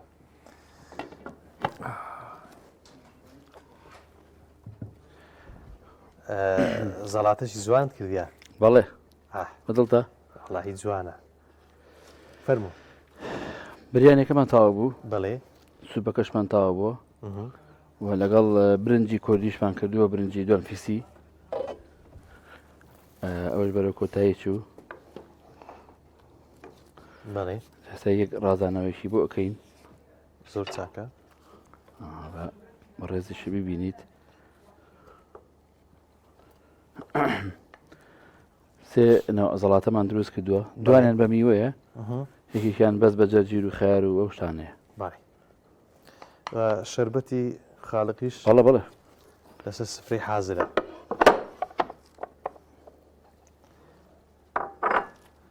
ئەوەش فەنە ها ئەی چۆن بەڵێ ئەمەش ئەمە قیمەکەیەوە بەس بخۆمە خۆتی خۆی باش ئەو خوا ئەو جەماعەتە لێرە دەبی لێمان کوونکەن دەست پێشخەری خۆمە دەست پێشخەریەکەی زۆر چاکە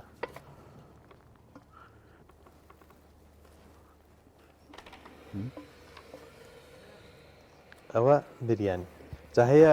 شێف ئەو مەسەرەن قیمە ئەوەی لەگە بریانەکەی تێکرد دەکات بەڵەشە بە جیاوانە ئاسامە زۆر خۆشاوە تۆ بەڵێ تاوەچی لێ بکە غەریبی خۆداگیرم لێ تخوا ئەمە بەڵێ ئێستا ئەم ژوێرە بریانیمان تەواو زۆر چاکە برنجە کودیەکەش بەماوە پاش کەمێکتر ئەویش ڕازێنینەوە بەڵێ هەموو ئەمانە بەچی ئامادەکرێە بێگومان ئێمە زۆرنی خواردنەکانمان بە زەیتی کاشو ئاماداکەیت بەڵێ بۆ لەگەڵ ئەوەشا برنج و لەتکەنۆک و شعریەکەی و برنجی درێژ و خڕەکەی دۆنفیسیە بەڵێ بەهاراتی ئامینە زۆر بەکارێنی بە تایبەت بەهاراتە تونەکانی زۆر خۆشە بۆ ناو ئەو قیمەیە بە تایبەت ئەتوو ئەوڕۆ درێ بە تەمانی ئەو مریشکەمان بدەی هەر لە بیدەچیان بەبیردەین وەڵی وتم با تۆزێ جوانتر ببرژێ بۆیە بەس قەی ناکەبی هەر نیشانی بدەین وانە دیویکی مرژانوە دەبزانیکی ئەمەوێ ئێستا سوڕاندومە تۆ با بڵێ بڵێ ئەوە شازای ڕێستا بێ دیسانەوە ئاگۆڕێکی پێ بکەمەوە بۆ ئەوی جوانتر ئەو دی ببەژێ بەڵێ چۆنە وڵی بێم کوواگەر تامی کەم بۆن و بەرامەی تایبەتە و هەرە بێوا بێ باش ئەمەش بریشکەکەمان کاک بەڵێ باش نییە سفرە خوانت ئەوڕۆ ڕازاوێ و تایبەتە ئەرەوە هەموو ڕۆژێک هەر تایبەت بۆ بەڵام ئەوڕۆ ئەمڕۆ تایبەت تایبەترە لەبەری کۆمەڵە میوانی بۆڕێ هەولێرمان هەیە تەواو یەکێکی لەوانە بەڕێستی دەست خۆش لە بشێت خزمەتین بەڕێزان و خۆشەویستان کۆتا بڕگەمان دوعاکانی زۆر بەڕێز مامۆستا شێخ فاتیحە بەڵام من دەبێ ئەوە بڵێم کە وەک خۆم کۆتا پرۆگرام بوو کە بەشدار بووم لە گوڵستان لە کەناڵی ئاسمانی پەیام زۆر زۆر سپاسی ئەو برا بەڕێزانە دەکەم زۆر سپاسی ئەو متمانەیە دەکەم کە لە هەم بەڕێوەبەری گشتی تۆڕی میدیای کۆمەڵ و هەمیش بەرپرسی نووسنگەی هەولێر لە کەناڵی ئاسمانی پەیام زۆر بەڕێز مامۆستا ئیرفان کە لەم ڕەمەزانەدا لەگەڵ ئەو برایانم لە نووسنگەی سەرەکی لە سلێمانی بەشدار بووم زۆر سپاسی هاوکارانم دەکەم لە پشتی کامیڕە لە کۆنتترۆل لەو برا بەڕێزانە کە توانیمان لەم ڕەمەزانەدا ئەگەر بڵێم خزمەتێک پێشکەش بکە شاشە جوانەکەی کەناڵی ئاسمانی پەیام بکەم تا پرۆگرامی دیکە لە لای منەوە خواتان لەگەڵ هەر لە خۆشی و شادی و کامەرانی دابن خی گەورە هەموو لایەک سەلامت بکە دەستمە خزمەت مامۆستا شێخ فاتیح بۆ ئەوەی کاتە تایبەتەکەی گوڵستان کە دوعاکانە پێشکەش بە ئێمە و ئێوەی بەڕێز و خۆشەویست بکات. طبعا منیش سپاسی جنابتەکەم ماوەسە محەممەد بەڕاستی کاتێکی زۆر خۆشمان بردەسەر لەم ڕەمەزانە لە خزمەتتانەوە لە خزمەتم برایانی هەولێرە کە تەشریفتان هێناوە بەرنمەیەکی زۆر ڕنگاڵی جوانمان لەخوا بەزاوێ لە خزمەتیەوە و سەررجەم بینەران و بیسرانە پێشکەش کرد کە ومێتەکەین شەڵا هەفتەیەندا هەفتەی جژن و خۆشی و شادیەکانی دوای مانکی پیرۆزی ڕەمەزان بێ انشاءالله لەگەڵم برازانی کەناڵی ئاسمانی پەیام کە جهدێکی زۆر زۆریان کێشاوە دوعای خێران زۆر زۆر بۆ بکەن خۆی گەورە هەموو لایان موفق بکەن انشاءالله. بسم الله الرحمن الرحيم الحمد لله رب العالمين والصلاة والسلام على سيدنا محمد وعلى آله وصحبه أجمعين ربنا آتنا في الدنيا حسنة وفي الآخرة حسنة وقنا عذاب النار ربنا ما خلقت هذا باطلا سبحانك فقنا عذاب النار اللهم إنك عفو كريم تحب العفو فاعف عنا اللهم إنك عفو كريم تحب العفو فاعف عنا اللهم إنك عفو كريم تحب العفو فاعف عنا يا ربي خوايشان ئێمە بەرەو دوا هەناسەکانی مانگی پیرۆزی ڕەمەزان دوا ڕۆژە پرشنگدارەکانی ئەم مانگە مبارەکە و دواشەوە پڕ لە هیممەتەکانی ئەم مانگە مبارەکە ئەڕۆین إله العالمین گردنەکانمان لە ئاگری دۆزەخ بپارێزە ڕزگارمان کە لە مەینەتیەکانی بەرزەخ لە ئازار و مەینەتیەکانی سەرەمەرگ لە نەڕەحەتیەکان و لە شەیطانێک کەوا ئێوێ لە کۆتاییەکانی سەرەمەرگا ئیغرامان بکە بمان پارێزە پەنا بە تۆ گرین إله العالمین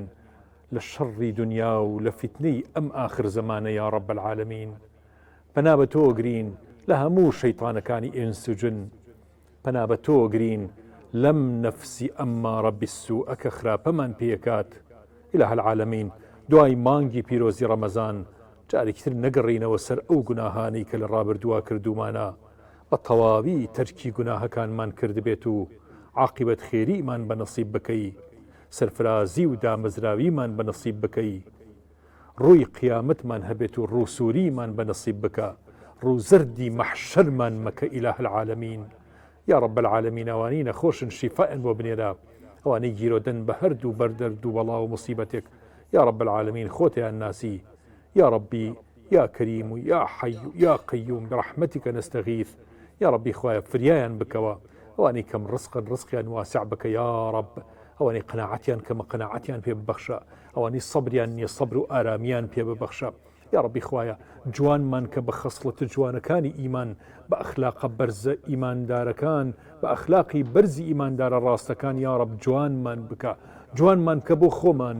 يا ربي جوان من كبو دورو برمن جوان من كبو روجي قيامت من إله العالمين ناشرين كان روجي قيامت نبين يا ربي قناه بارا زۆر تاوان بارەکانی مەحشەر نەبین، ئەوانە نەبین کە بە یەک هەڵمەت دا هەڵبە ئاگری دۆزەخەکرێن و پردی سڕاتیش نابین و هەڵمەتەکانی ناو مەحشەر ڕاپێکی ئاگری دۆزەخیانەکات. إله العالمین ڕزگارمان کە لە هەموو مەینەتیەکانی دنیا و ئاخرەت خۆمان و ماڵ و مناڵ و دایک و باوک و خوشک و براکانمان سەرجەم مسلمانان و ئیمانداران ئەم برا ئازیز و خۆشەویستانی ئەم کەناڵە خۆشەویستەمان یا رب العالمین سەرفرازی دنیا و قیامەتمان بکە، دامەزراومان بکە، حەسەنەی دنیا و ئاخرەت بڕێژە بەسەرمانە، محفوظمان کە لە شەڕ و فیتنەکانی آخر زەمان یا رب العالمین، دامەزراومان کە و دڵمان دامەزراو کە، سەقامگیرمان کە لەسەر ئیمان و ئیستیقامەت و دامەزراویمان پێ ببەخشە یا رب العالمین. اللهم آمين آمين آمين يا مجيب السائلين ويا أرحم الراحمين ويا أكرم الأكرمين. سبحان ربك رب العزة عما يصفون وسلام على المرسلين والحمد لله رب العالمين والسلام عليكم ورحمة الله